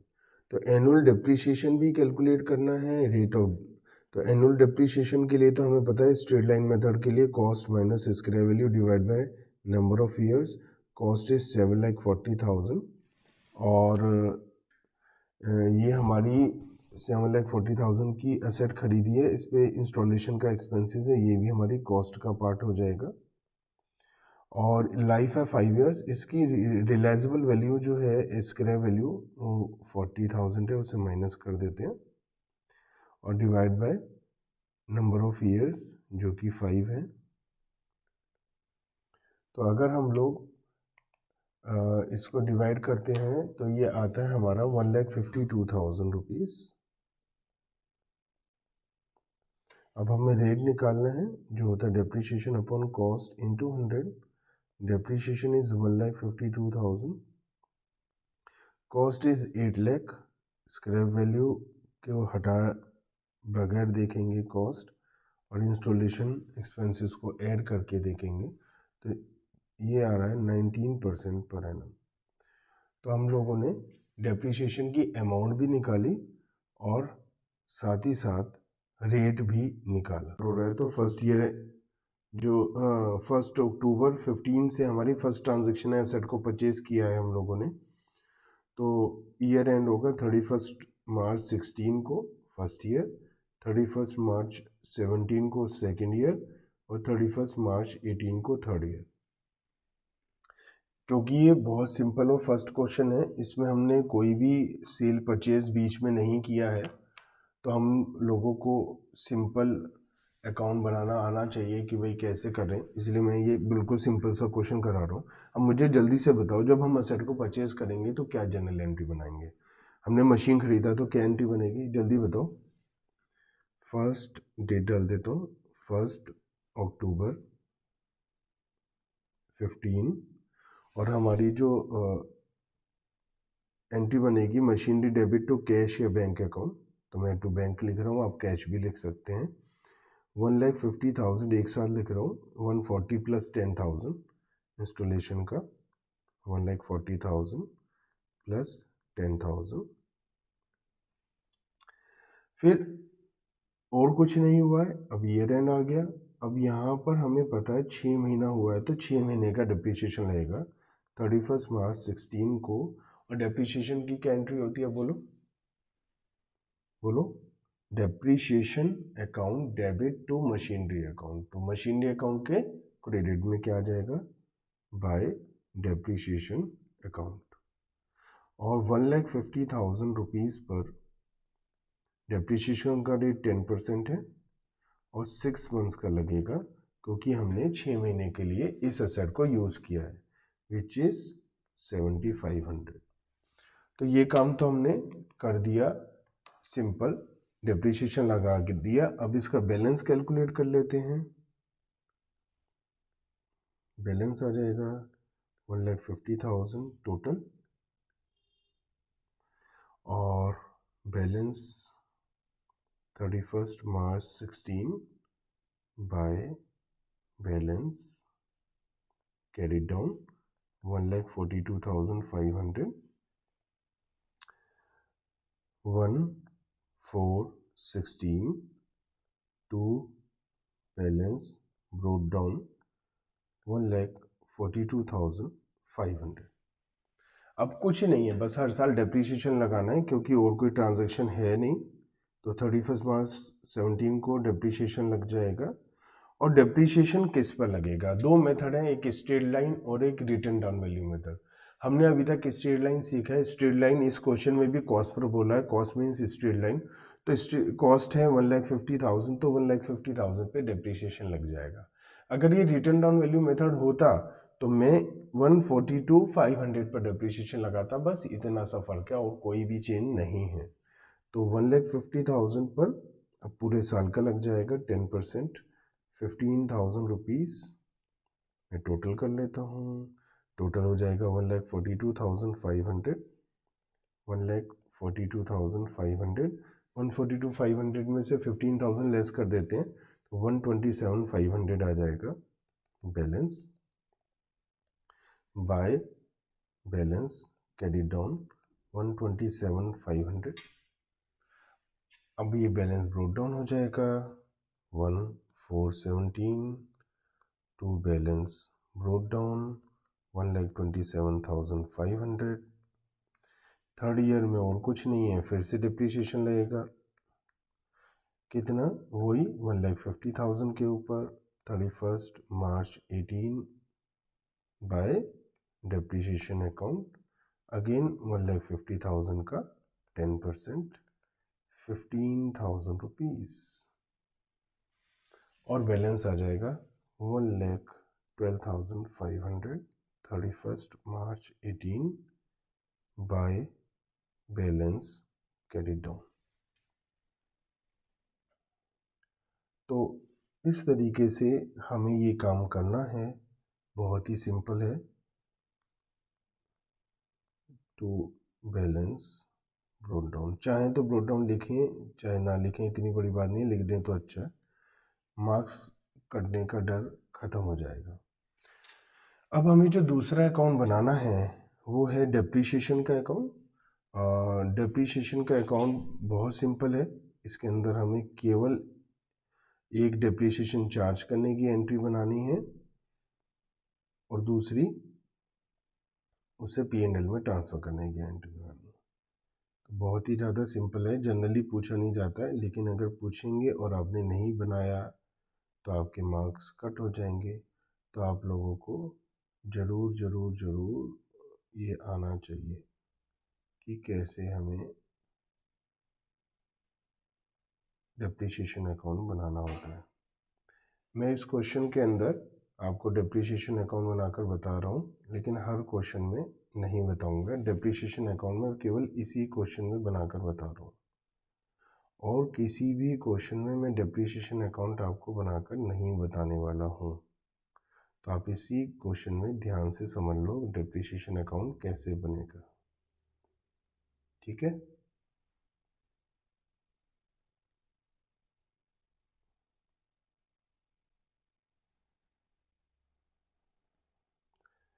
तो हम लोग डेप्रीशिएशन अकाउंट बनाते हैं, इसमें डेट का कॉलम रह गया, कोई बात नहीं, मैं इसको डेट का कॉलम बना लेता हूँ जो जगह बची हुई है यहाँ पर, ये ठीक है। तो date particulars amount, date particulars amount. First year में हमने 31 मार्च को डेप्रीशिएशन लगाया है। एंट्री क्या थी? Depreciation account debit to machinery. तो डेप्रीशिएशन के डेबिट में आ जाएगा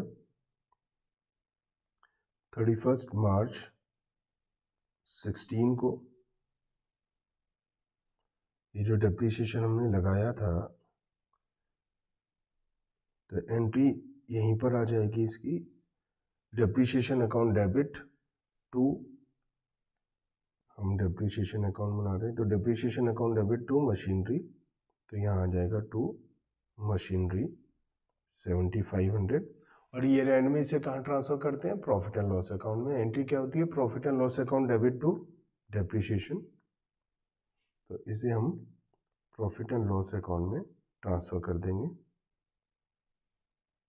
31 March 16 by profit and loss account 7500, बस ये अकाउंट क्लोज हो गया।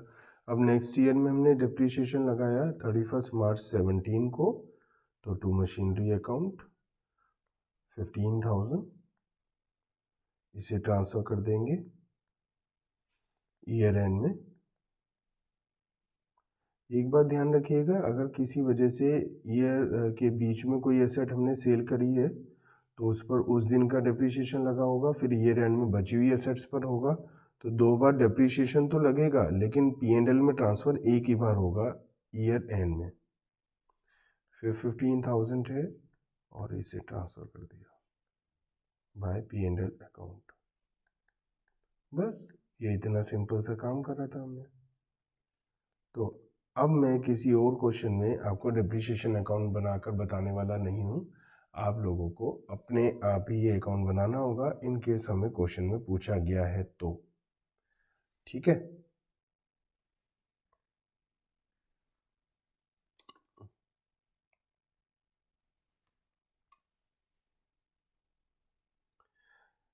बच्चों अब हम नए मेथड पर आते हैं जिसका नाम है डिमिनिशिंग बैलेंस या WDV method, return down value method. ज़्यादातर यही चलता है, बहुत अच्छा मेथड है, बहुत प्यारा मेथड है, आपको समझ में भी आएगा, पसंद भी आएगा।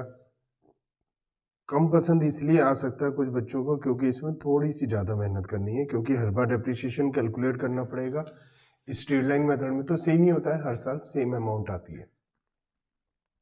इस मेथड का नाम याद रखिएगा, डिमिनिशिंग बैलेंस, क्योंकि डिमिनिशिंग मतलब कम होता चला जाता है। रिटर्न डाउन वैल्यू मेथड मतलब रिटर्न डाउन वैल्यू पर कैलकुलेट होता है। रिड्यूसिंग बैलेंस मेथड बैलेंस जो कम होने के बाद आता है उस पर कैलकुलेट होता है। इस मेथड में डिप्रिसिएशन कैलकुलेट होता है फिक्स परसेंटेज से, लेकिन रिटर्न डाउन वैल्यू पर। मेथड अपने आप एज्यूम करता है कि जो बेनिफिट है असेट से वो धीरे धीरे कम होता चला जाएगा जैसे जैसे असेट पुरानी होती चली जाएगी। और वैसे भी जब असेट की वैल्यू पुरानी हो जाती है तो उसके ऊपर कम डेप्रिसिएशन, उसकी वैल्यू कम डाउन होती है। फॉर एग्जांपल आपने एक नई कार खरीदी है 10 लाख की, तो उस पर 10 लाख की वैल्यू रिड्यूस होगी, लेकिन जब वो पुरानी होकर 2 लाख की रह जाएगी तो फिर 2 लाख में से वैल्यू रिड्यूस होगी। तो 2 लाख में से वो तो रिड्यूस नहीं हो सकती वैल्यू जो फर्स्ट ईयर में 10 लाख में से हुई थी, इसलिए जैसे जैसे लाइफ कम होती जाती है डेप्रिसिएशन का अमाउंट कम होता चला जाता है, चाहे रेट सेम रहे। तो डेप्रिसिएशन की अमाउंट एवरी ईयर हमारी चेंज होती है, अलग अलग होती है, टाइम के हिसाब से वो चेंज होती रहती है। एग्जाम्पल के तौर पर अगर हम डिमिनिशिंग बैलेंस से 20,000 पर 10% डेप्रिसिएशन लगाए तो फर्स्ट ईयर में 2000 WDV आ गया 18, फिर इस WDV के ऊपर डेप्रिसिएशन लगेगा, ये इसे बोलते हैं रिटर्न डाउन वैल्यू। ठीक है, अगर ये स्ट्रेट लाइन मेथड होता तो 20,000 2000 तो रिटर्न डाउन वैल्यू 18,000 आती। बोलते इसे रिटर्न डाउन वैल्यू ही है, चाहे मेथड स्ट्रेट लाइन हो या return down. Return down value method ये कहता है बस कि ये इस पर कैलकुलेट होगा, जबकि स्ट्रेट लाइन होता तो 2000 आता ओरिजिनल कॉस्ट पे। अब ये depreciation again written down value आ गई हमारी 16,200 WDV मेथड में तो 1620, यहाँ पर ओरिजिनल कॉस्ट पे लगेगा।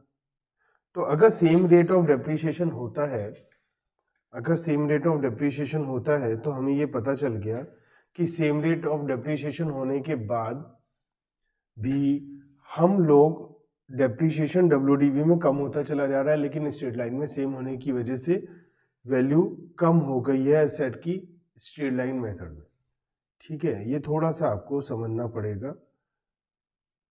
इसमें और क्या लिखा है समझें, क्योंकि अमाउंट ऑफ डेप्रिसिएशन WDV पर है इसलिए इसका नाम हमने रिटर्न डाउन वैल्यू मेथड रखा है। इसके और नाम है जो हमने बता रखे हैं।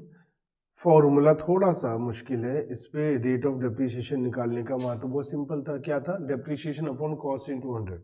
यहाँ पर थोड़ा सा टेढ़ा है, रेजिडुअल वैल्यू मतलब स्क्रैप वैल्यू, और कॉस्ट आपको पता है n मतलब नंबर ऑफ ईयर्स, और फॉर्मूला एक सिंपल सा देखते हैं कि कॉस्ट है 20,000, रेजिडुअल मतलब स्क्रैप वैल्यू 14,580 है और लाइफ 3 ईयर्स है, तो फॉर्मूला हमने यूज़ करा तो 1 माइनस n मतलब number of year 3 residual value divide by cost, तो इससे सॉल्व करके 10% आएगा। ठीक है, तो उम्मीद कम है कि ये पूछा जाएगा तो ऐसी कैलकुलेशन आएगी जिसे आप इजीली कैलकुलेट कर पाएंगे। ठीक है, अब हम आगे बढ़ते हैं और एक क्वेश्चन सॉल्व करते हैं। किस चीज़ से, एक क्वेश्चन हम WDV मेथड से भी सॉल्व कर लेते हैं। यहाँ पर हमें डेप्रिसिएशन लगाना है, तो यहाँ बोला है percentage of depreciation, percentage rate पूछिए हमसे डेप्रिसिएशन की क्या आएगी। तो देखते हैं फॉर्मूला क्या है, जल्दी से बताओ बच्चों मुझे फॉर्मूला क्या था, मुझे याद नहीं आ रहा फॉर्मूला क्या था रेट ऑफ डेप्रिसिएशन का।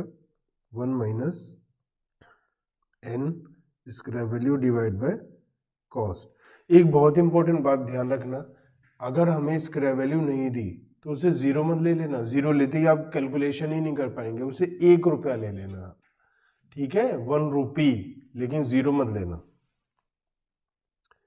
तो नंबर ऑफ ईयर्स, इसे हम ऐसा भी लिख सकते हैं scrap value upon cost of power 1 by n।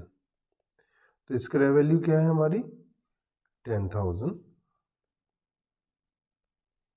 और कॉस्ट क्या है 1,60,000, लाइफ है 4 years, 1/4, ठीक है। ये n है, ये 1/4 हो गया। अब इसे सॉल्व करते हैं तो 4 0 से 4 0 उड़ा दी, 1/16 की पावर 1/4। अब मुझे ऐसा लग रहा है कि 2 की पावर 4 16 होता है, तो ये हो गया 1 माइनस 1/2 की पावर 4 इंटू 1/4, तो ये हो गया 1 माइनस 1/2 मीन्स 1/2। परसेंटेज में चाहिए तो 100 से मल्टीप्लाई कर देता हूँ, 50%। तो अगर आपसे पूछा जाएगा एग्जाम में तो ऐसा सिंपल सा होगा क्वेश्चन, सो दैट आप बहुत बड़ी कैलकुलेशन ना करके इजीली कर लें। अगर कैलकुलेटर अलाउड है तो कोई टेंशन ही नहीं है, लेकिन अगर कैलकुलेटर अलाउड नहीं है तो आपसे सिंपल बात पूछी जाएगी। चलिए, अब बहुत हो गया बच्चों वाला काम, छोटे छोटे क्वेश्चंस बहुत सारे हो गए। अब हम थोड़ा सा अच्छा काम करते हैं, बढ़िया लेवल का काम करते हैं, और हम लोग एग्जाम्पल नंबर 5 करते हैं, जिसकी मदद से हमें बहुत कुछ सीखने को मिलने वाला है इस क्वेश्चन में। 1 अप्रैल 15 को एक्स लिमिटेड ने परचेज किया है प्लांट एंड मशीनरी 43,000 रुपीज़ में, और उन्होंने सोचा इसे 10 साल चलाएंगे और 10 साल के बाद इसकी लाइफ के बाद में इसकी स्क्रैप वैल्यू होगी 3,000।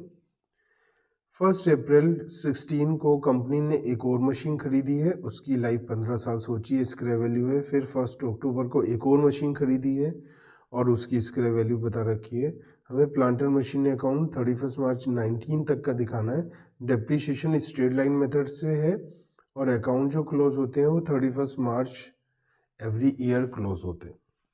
चलिए, कुछ बहुत इम्पोर्टेंट बातें जो हैं उनको हम देख लेते हैं, हाईलाइट कर लेते हैं, और मैं आपको एक टेक्निक बताता हूँ जिससे आप बहुत आराम से कर पाएंगे। पहली एसेट हमने खरीदी है 1 अप्रैल को, सेकेंड एसेट खरीदी है 1 अप्रैल 16 को, थर्ड एसेट हमने खरीदी है 1 अक्टूबर को, ठीक है। एसेट हमने खरीदी है, बेची इसमें कोई भी नहीं है। अब हमें क्या करना है, हमें एक हल्का सा हिसाब लगाना है कि हमारी एसेट कब से कब तक खरीदी जाएगी, कब यूज़ होगी। तो 1 अप्रैल 15 को खरीदी है, सेकेंड एसेट 1 अप्रैल 16 को खरीदी है, और नेक्स्ट एसेट ये ईयर एंड हो गया हमारा यहाँ पर 31 मार्च 16 को ईयर एंड हो गया। उसके बाद हमने 1 अप्रैल को खरीद ली एसेट। फिर हमारा ईयर एंड होता है 31 मार्च 17 को ईयर एंड हो गया, और हमने उसके बाद में 1 अक्टूबर 17 को न्यू एसेट परचेज कर लिया है, और फिर ये ईयर एंड होगा 31 मार्च 18 और फिर 31 मार्च 19। तो इस तरीके से हम अलग अलग डेट का हिसाब लगाएंगे। तो हमेशा हम अगर यहाँ पर स्टार्टिंग में ही डायग्राम छोटा सा ये बना लेंगे, टाइम टेबल, तो हमें प्रॉब्लम कोई नहीं आने वाली है। अगर हम ये नहीं बनाएंगे तो मुझे लगता है कि आपको प्रॉब्लम आ जाएगी। तो पर्सनली मेरी आपसे रिक्वेस्ट है कि आप ये काम जरूर करेंगे। एक काम और करते हैं कि हर एक एसेट पर डेप्रीशिएशन का रेट तो दिया नहीं है, तो हम हर एक एसेट पर डेप्रीशिएशन की अमाउंट कैलकुलेट कर लेते हैं, ठीक है। तो एसेट नंबर 1, जो एसेट नंबर 1 है हमारी, एसेट नंबर 1 के ऊपर डेप्रीशिएशन की अमाउंट कैसे निकलती है, depreciation cost minus scrap value divide by number of years. तो हमारी फर्स्ट एसेट जो है वो 43,000 की है, स्क्रैप वैल्यू 3,000 है, उसकी लाइफ 10 ईयर्स है, तो इस पे 4,000 का डेप्रीशिएशन हो गया 1 ईयर का, ठीक है। एसेट 2 पर डेप्रीशिएशन निकालते हैं, और ये खरीदी है 25,000 की, इसकी स्क्रैप वैल्यू 2500 है और इसकी लाइफ है 15 ईयर्स। तो ऐसी सिचुएशन में इस पर डिप्रिसिएशन आएगा 1500 पर ईयर। और जो थर्ड एसेट है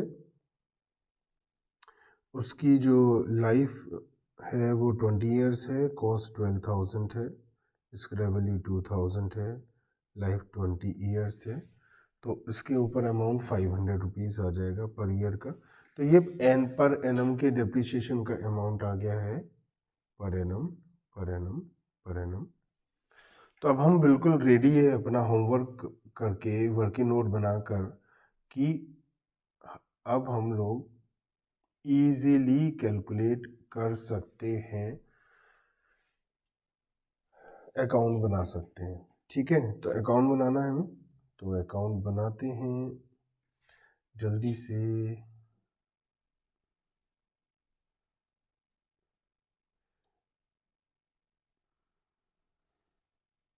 आप लोग भी जल्दी से बनाओ, साथ साथ करना है काम आपको, नहीं तो आप वीडियो सुनते सुनते सो जाओगे, ऐसा थोड़ी ना होता है। आप लोग भी साथ साथ काम करो जल्दी से। केवल मेरे से ही मेहनत कराओगे? आप लोगों को एग्ज़ाम देना है, मुझे नहीं देना है, मैं एग्ज़ाम दे चुका हूँ। ठीक है, तो date, particulars, amount, date, particulars और अमाउंट। चलिए, हम रेडी हैं बिल्कुल काम करने के लिए। तो सबसे पहले हमारी जो डेट है वो 1 अप्रैल है। तो 1 April 15 to bank account. First machine खरीदी हमने 43,000 की, तो 43,000 आ जाएगा। उसके बाद इस ईयर में कुछ भी नहीं है, तो इस ईयर में हम ईयर एंड हो जाएगा 31 मार्च 16 बाय डेप्रिसिएशन अकाउंट। और फर्स्ट मशीन पर था 4,000, बैलेंस निकाल लेते हैं, बाय बैलेंस कैरी डाउन।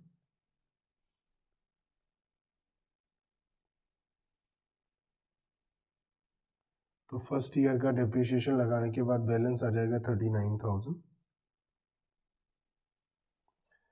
उसके बाद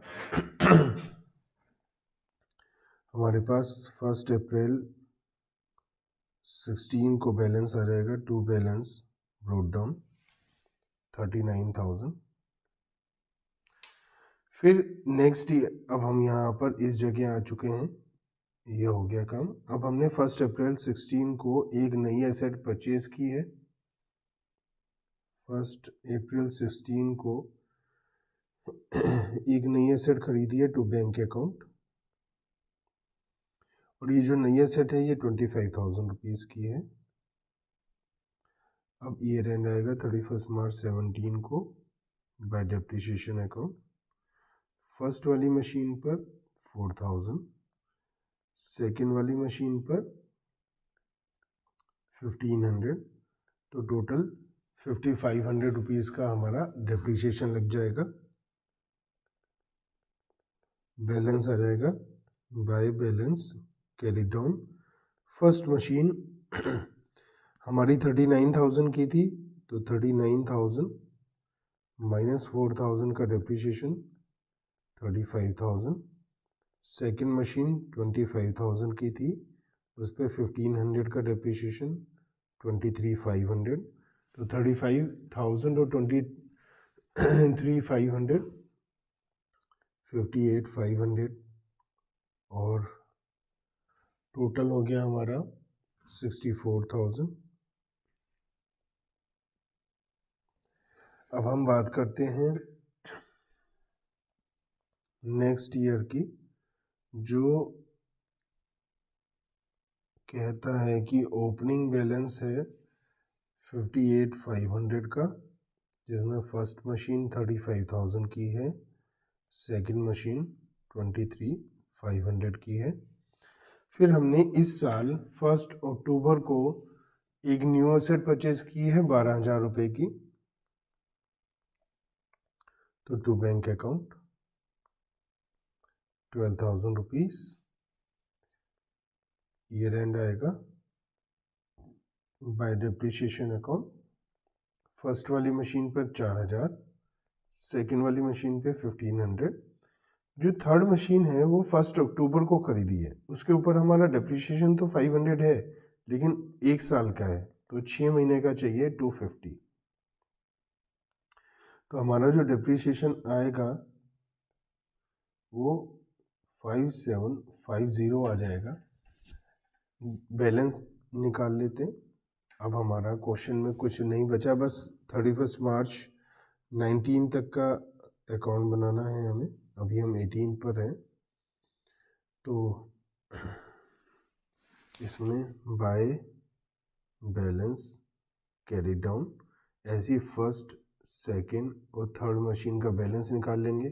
35,000 माइनस 4,000 31,000, 23,500 माइनस 1,500 22,000 और 12,000 माइनस 250 तो 11,750। ये हमारे बैलेंस आ जाएंगे 64,750।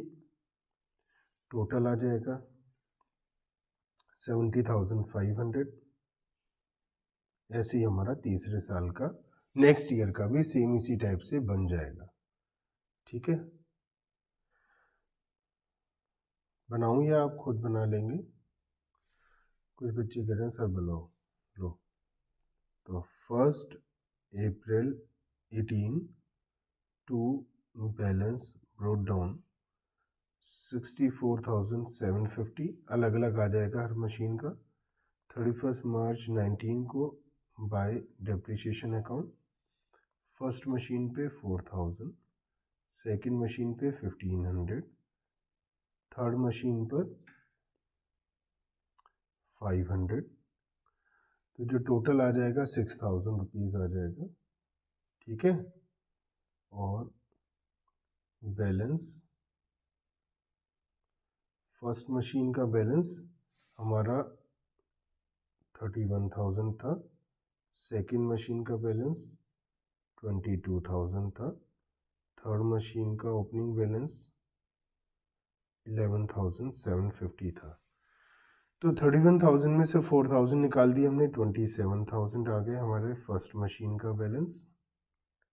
उसके बाद सेकंड मशीन 22,000 माइनस 1,500 20,500 आ गया, और थर्ड मशीन 11,250 माइनस 500 11,750 माइनस 500 11,250 आ गया।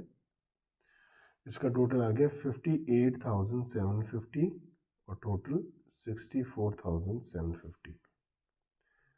तो हमें ये बात पता चल गई है कि बहुत ही ज़्यादा सिंपल है ये। अगर आप थोड़ा सा डेट का ध्यान रखेंगे तो ये बहुत बहुत बहुत ज़्यादा सिंपल है, इसमें कोई टेंशन का काम नहीं है।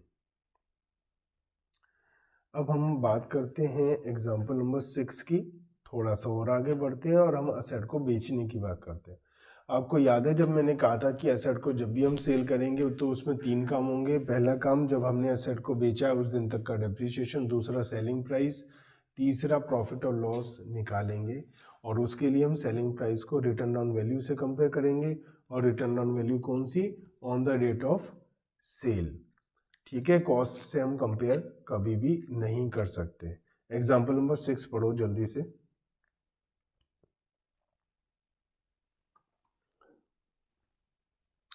एग्जाम्पल नंबर 6 में हमें बता रखा है 1 अप्रैल 15 को रेड लिमिटेड ने परचेज किया मशीनरी 5 लाख का, और उस पर IGST भी दिया है 12%। 1 जुलाई को 2018 को मशीनरी बेच दिया है हमने 2 लाख रुपीज़ का प्लस GST। मशीनरी अकाउंट बनाना है, depreciation 10% per annum original cost per है, और जो अकाउंट क्लोज होते हैं वो 31 मार्च को होते हैं। तो यहाँ से हम सीखेंगे कि कैसे असेट को बेचा है जाए और उस पर कैलकुलेशन करी जाए। तो पहले सबसे पहले मैं टाइम का हिसाब लगा लेता हूँ कि इस ईयर स्टार्ट कब हो रहा है। 1 अप्रैल 15 से ट्रांजैक्शन शुरू हो रही है और उसके बाद ईयर एंड हो जाएगा 31 मार्च 16, फिर ईयर एंड होगा 31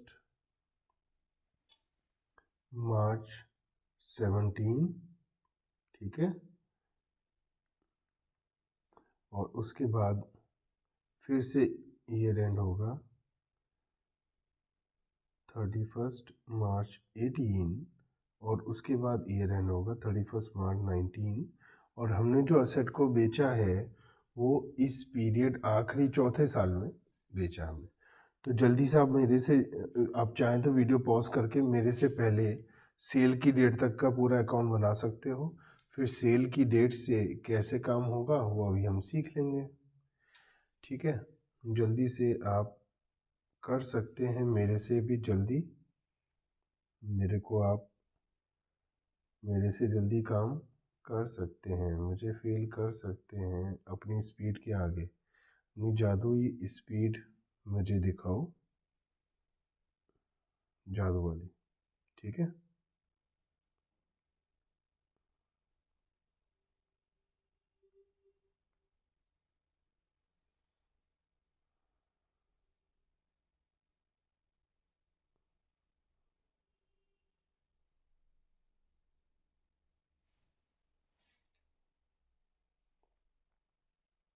बना लिया? अगर फॉर्मेट बना लिए तो जल्दी से आप अकाउंट भी बना लीजिए, जल्दी से बिना देरी करे अकाउंट बनाइए।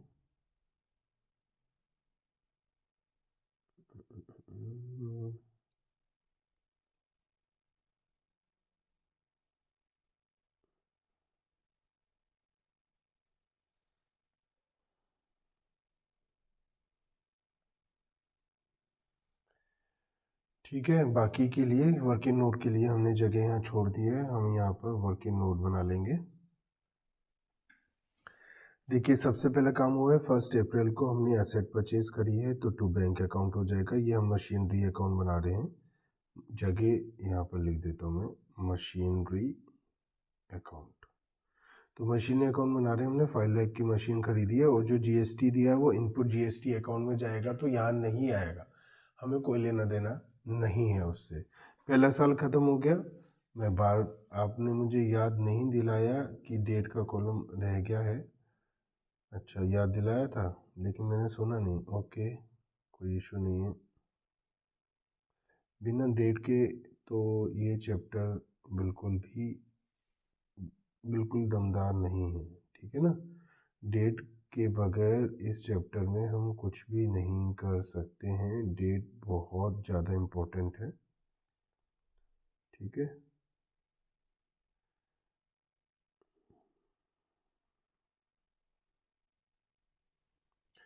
तो हमने पेमेंट कर दिया 5 लाख रुपीज़। ईयर एंड आएगा, ईयर एंड पर हम डेप्रिसिएशन लगाते हैं 31 मार्च 16 को पहला ईयर एंड होगा बाय डेप्रिसिएशन अकाउंट। और ये डेप्रिसिएशन का मेथड स्ट्रेट लाइन है क्योंकि ओरिजिनल कॉस्ट लिखा है 10% है, तो सीधा सीधा 50,000 हो जाएगा। पूरे साल के लिए हमने एसेट को यूज़ किया है। इसका बैलेंस आ जाएगा टोटल 5 लाख। 31 मार्च 16 को बाय बैलेंस कैरी डाउन 4,50,000। आपको मेरे से पहले करना है ये, to balance brought down 4,50,000 31 March 17 by depreciation account 50,000 31 March 17 by balance carry down 4 lakh, total 4,50,000। 1 April 17 to balance brought down 4 lakh. Writing बहुत अच्छी नहीं आती है मेरी इस पर, वैसे मेरी राइटिंग दुनिया में सबसे अच्छी राइटिंग है लेकिन इसमें अच्छी नहीं आती है, तो आपको धीरे धीरे आदत हो जाएगी राइटिंग को समझने की। ठीक है।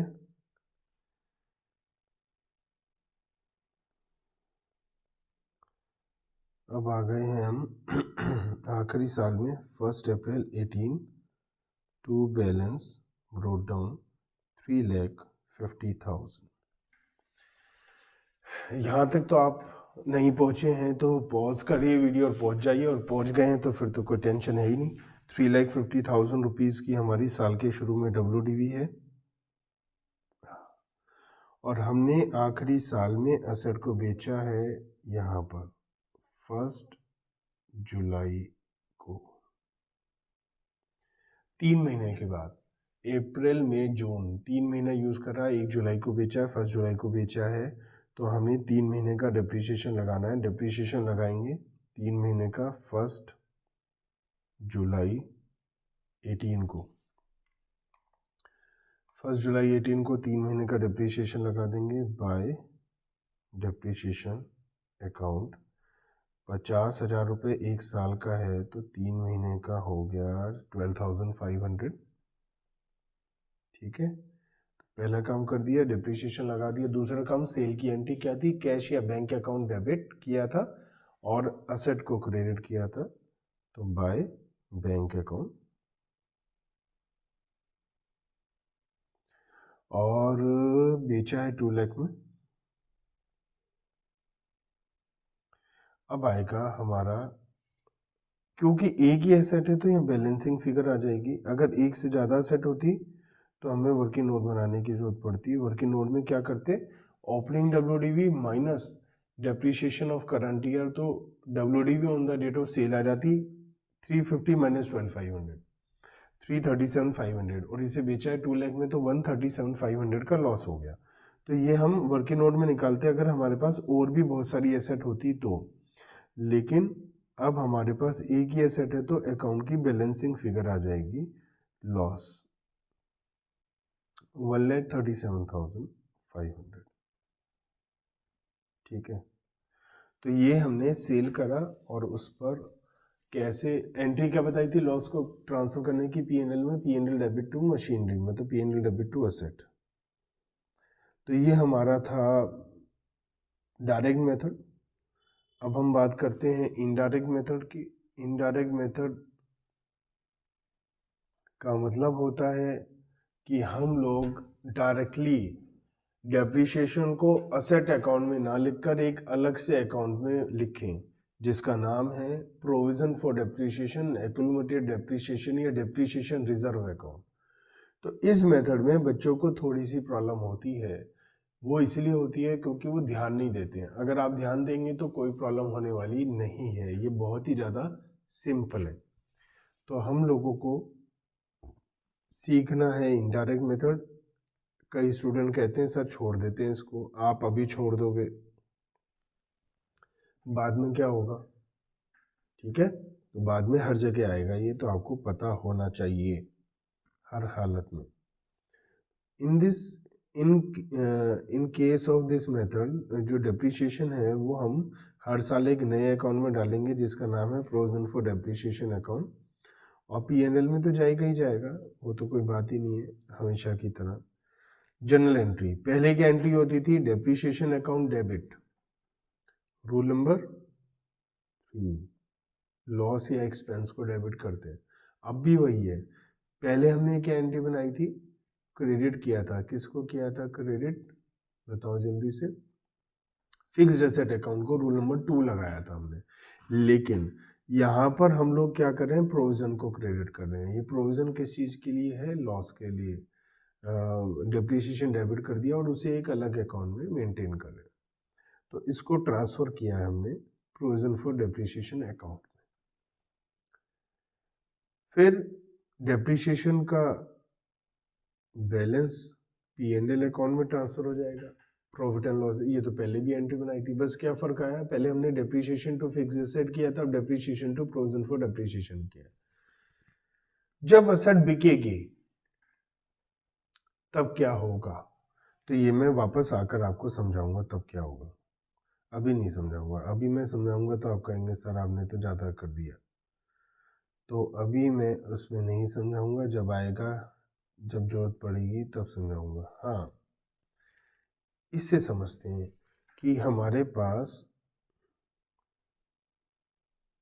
सपोज क्वेश्चन के अंदर हमें दे रखा है कि 1 लाख की एसेट है, तो कॉस्ट तो हमेशा सेम रहेगी 10 साल की लाइफ के दौरान। कॉस्ट में तो कोई चेंज नहीं है, कोई सा भी मेथड हो कॉस्ट में तो चेंज नहीं हो सकता है। डेप्रिसिएशन 20% है WDV method, return on value method. तो पहले साल में हम 20,000 रुपये लगाएंगे 1 लाख रुपए के ऊपर, ठीक है। तो एक्यूमुलेटेड डेप्रिसिएशन मतलब प्रोविजन फॉर डेप्रिसिएशन, इसमें 20,000 रुपये का बैलेंस आ जाएगा। और बुक वैल्यू मतलब WDV, तो WDV कैसे आएगी? 1 lakh cost minus accumulated depreciation 80,000, ठीक है। अब हम बात करते हैं ईयर 2 की। ईयर 2 में अगेन हमारी जो कॉस्ट है वो तो 1 लाख ही है, लेकिन जो डेप्रिसिएशन है वो किस चीज़ पर लगता है? WDV पे। तो 16,000 रुपये किस पे लगेगा? 80,000 पे। WDV eight the beginning of the year. 80,000 का 20% 16,000 रुपीज़ का डेप्रिसिएशन करंट ईयर का हो गया। तो हमारे पास अब 36,000 रुपये इकट्ठे हो गए। 20,000 रुपये पिछले साल ट्रांसफर करे थे, 20,000 इस साल 16,000 ट्रांसफर कर दिए, तो टोटल कितना हो गया? 36,000 रुपीज़। अब हमें जब WDV चाहिए तो बेटा दो मेथड हैं, दो तरीके हैं। या तो मैं क्या करूं, 80,000 में से 16,000 माइनस कर दूं, या दूसरा रास्ता मेरे पास ये है कि 1 लाख रुपीज़ में से एक्यूमुलेटेड डेप्रिसिएशन 36,000 ये माइनस कर दूं।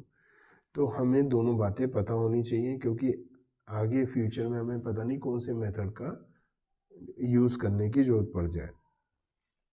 इस तरीके से आप इस पूरी टेबल को समझ सकते हैं। आराम से कैलकुलेट करिए। अब इस क्वेश्चन में हमें बता रखा है कि 1 लाख की एसेट खरीदी है मिस्टर ब्राउन ने 12% के हिसाब से। 1 अक्टूबर 15 को खरीदी है। एक मशीन वो खरीदी है 60,000 की 12% के हिसाब से 1 अप्रैल 17 को। डेप्रिसिएशन 10% स्ट्रेट लाइन मेथड से है। हर साल अकाउंट क्लोज होते हैं, और हमें प्रोविजन फॉर डेप्रिसिएशन अकाउंट नहीं बनाना है तो क्या होगा, और प्रोविजन फॉर डेप्रिसिएशन अकाउंट बनाना है तो क्या होगा। तो अगर हमें प्रोविजन फॉर डेप्रिसिएशन अकाउंट नहीं बनाना है तो ये तो बहुत ही ज़्यादा सिंपल है, जैसे हमने पहले करा। आप प्रॉपरली जल्दी से अकाउंट बनाइए, लाइन वगैरह खींचिए। मैं बताऊँ लाइन खींचूँ या ऐसे ही फटाफट बिना लाइन खींचे, मतलब ऐसे ही अपने हाथों से सिंपल बिना स्केल की हेल्प से बनाऊँ? मशीन अकाउंट बनाना है ऐसे, ये हो गया, ये हो गया, ये हो गया, ये हो गया, ये हो गया, ये हो गया। मैं आपका टाइम सेव कर रहा हूँ, क्योंकि मुझे आपका टाइम बहुत कीमती लगता है। टाइम का हिसाब लगाते हैं। 1 अक्टूबर 15, 31 March 16, 31 March 17, 1 April 17। You are required to pass necessity for the year ended 31st March 16, 17, 18 and show machine। तो हमें पहले तो जर्नल एंट्रीज बनानी है बेटा, जर्नल एंट्रीज बनानी है, जर्नल एंट्रीज। तो इससे मुझे क्या सीखने को मिला और आपको क्या सीखने को मिला? मुझे ये सीखने को मिला कि आप सबसे पहला काम ये करेंगे कि आप क्वेश्चन को ध्यान से पढ़ेंगे उसमें क्या लिखा है। और मुझे मज़ा नहीं आ रहा बिना स्केल के लाइन खींचे हुए, तो मैं तो भैया स्केल से लाइन खींच रहा हूँ। अच्छा नहीं लग रहा था, गंदा गंदा सा लग रहा था। साफ़ सफाई पसंद हूँ मैं, तो साफ़ सुथरा काम होना चाहिए। डेट, पर्टिकुलर्स, ये भी क्या याद रखेंगे, लेजर फोलियो भी बना देते हैं। अमाउंट डेबिट और amount credit.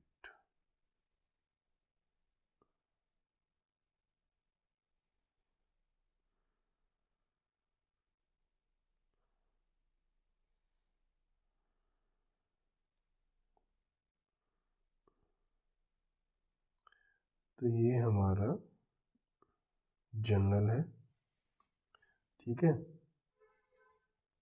Date, particulars, data folio, amount debit, amount credit.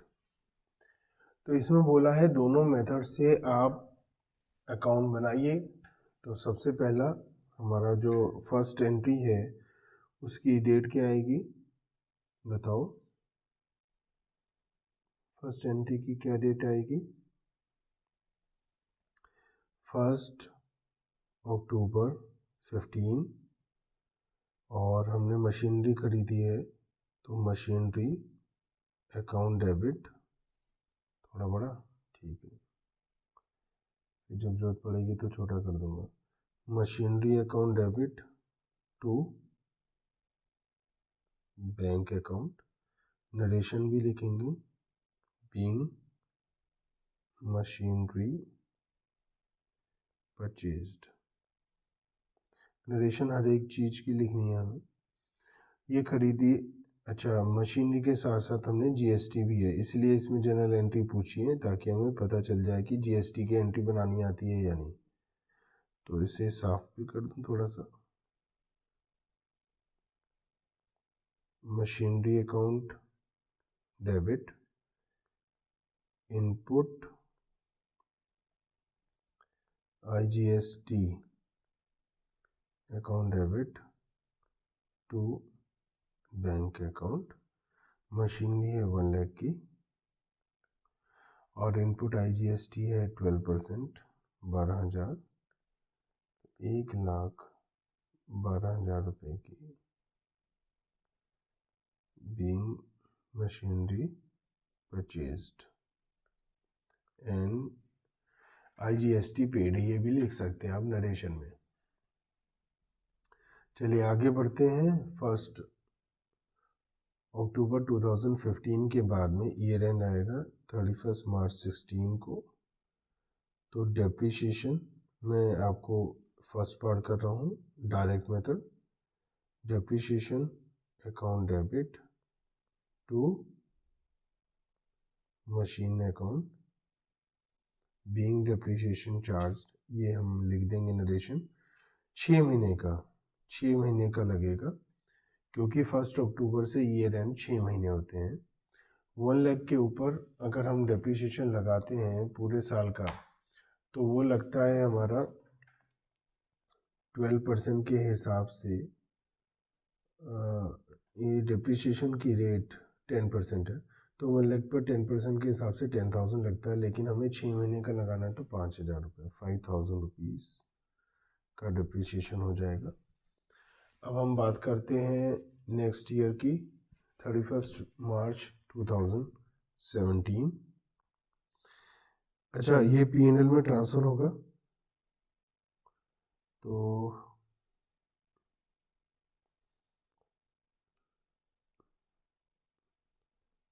Profit and loss account debit to depreciation account, इसे प्रॉफिट एंड लॉस अकाउंट में ट्रांसफ़र कर देंगे 5,000 रुपीज़।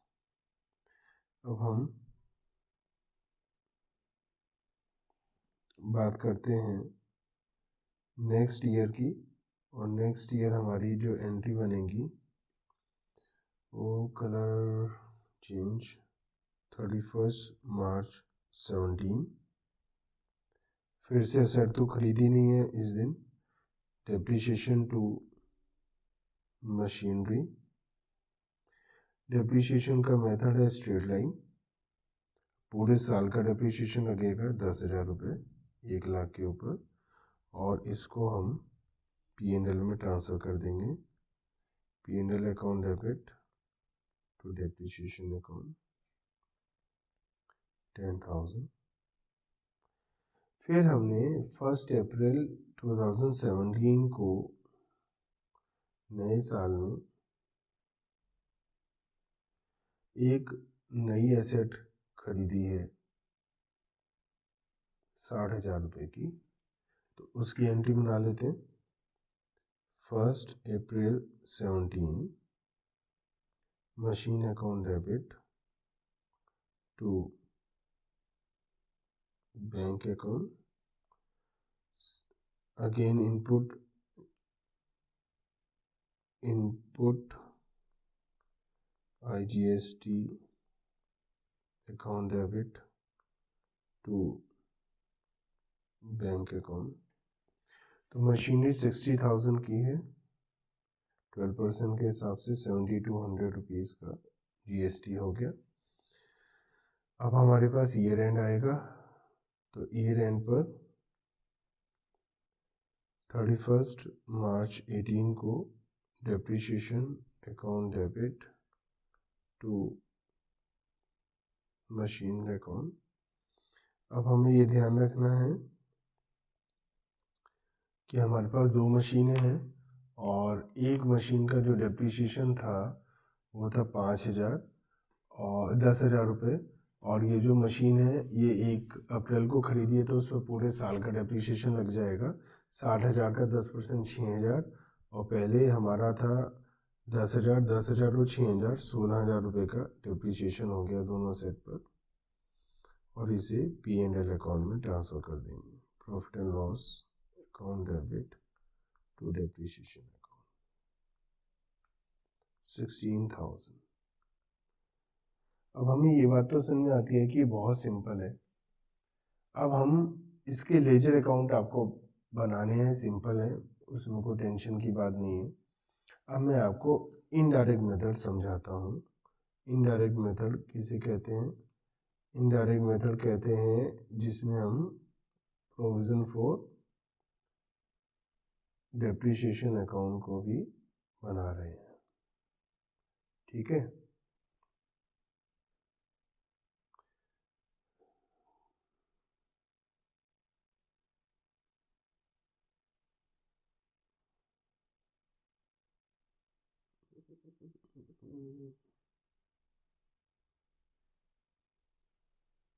तो वो कैसे बनेगा वो देख लेते हैं।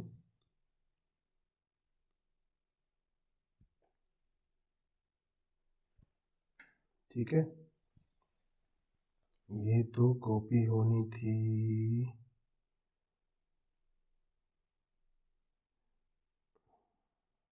कॉपी पेस्ट, सेम हमें बनाना था, तो हम लोग देख लेते हैं इसको। देखिए, अब हम जो दूसरा काम कर रहे हैं उसमें इनडायरेक्ट मेथड कौन सा है? ये इनडायरेक्ट मेथड। फर्स्ट एंट्री में कोई चेंज नहीं है, same as it is. Second entry में चेंज आएगा हल्का सा, क्या होगा? डेप्रिसिएशन की जगह क्या आ जाएगा? To provision for depreciation account. Third entry same, फिर नेक्स्ट ईयर में depreciation debit to provision for depreciation, और उसके बाद में फिर P&L टू डेप्रिसिएशन, फिर नई एसेट खरीदने की एंट्री सेम, फिर यहाँ पर चेंज आया depreciation to provision for depreciation, और ही। तो कुल मिलाकर अगर हम देखें तो इन दोनों मेथड के अंदर क्या चेंज है? इन दोनों मेथड में थोड़ा सा चेंज है, केवल बहुत थोड़ा सा, और वो क्या है? वो ये कि हम लोगों को जहाँ जहाँ हमें असेट को क्रेडिट करना था डेप्रिसिएशन में, हम लोगों ने वहाँ उस असेट को क्रेडिट करने की बजाय किसे किया है? जल्दी से बताओ। हमने प्रोविजन फॉर डेप्रिसिएशन को क्रेडिट किया है। तो देखो, जो डिफरेंस है वो मैं दिखाता हूँ केवल जरा सा। वो क्या है, प्रोविजन फॉर डेप्रिसिएशन अकाउंट लिखा है इनडायरेक्ट मेथड में, और डायरेक्ट मेथड में क्या लिखा है, मशीनरी अकाउंट। फिर 31 मार्च को डेप्रिसिएशन लगाने की एंट्री में चेंज आया, फिर डेप्रिसिएशन लगाने की एंट्री में, और कोई चेंज नहीं है। बहुत ही सिंपल है। तो आपको ये मेथड समझ में आया, लेकिन इस मेथड में थोड़ा सा और चेंज है जब हम एसेट को सेल करते हैं। तो जब हम एसेट को सेल करेंगे तो उसमें क्या होगा वो हम देखते हैं आगे। ये क्वेश्चन समझ में आ गया। इसका लेजर अकाउंट में कोई टेंशन नहीं है।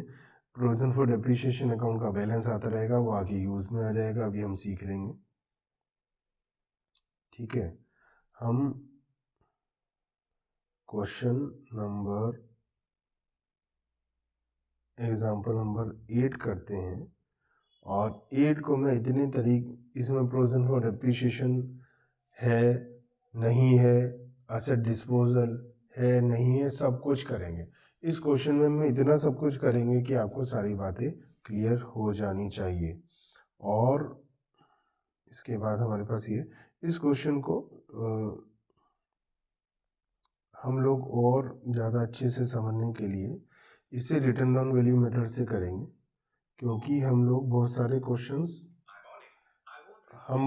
क्वेश्चन कर रहे हैं जिसमें हम लोग स्ट्रेट लाइन मेथड से कर रहे हैं, तो आपको WDV का हिसाब समझ में नहीं आएगा। तो इस क्वेश्चन को हम WDV मेथड से करेंगे। ठीक है।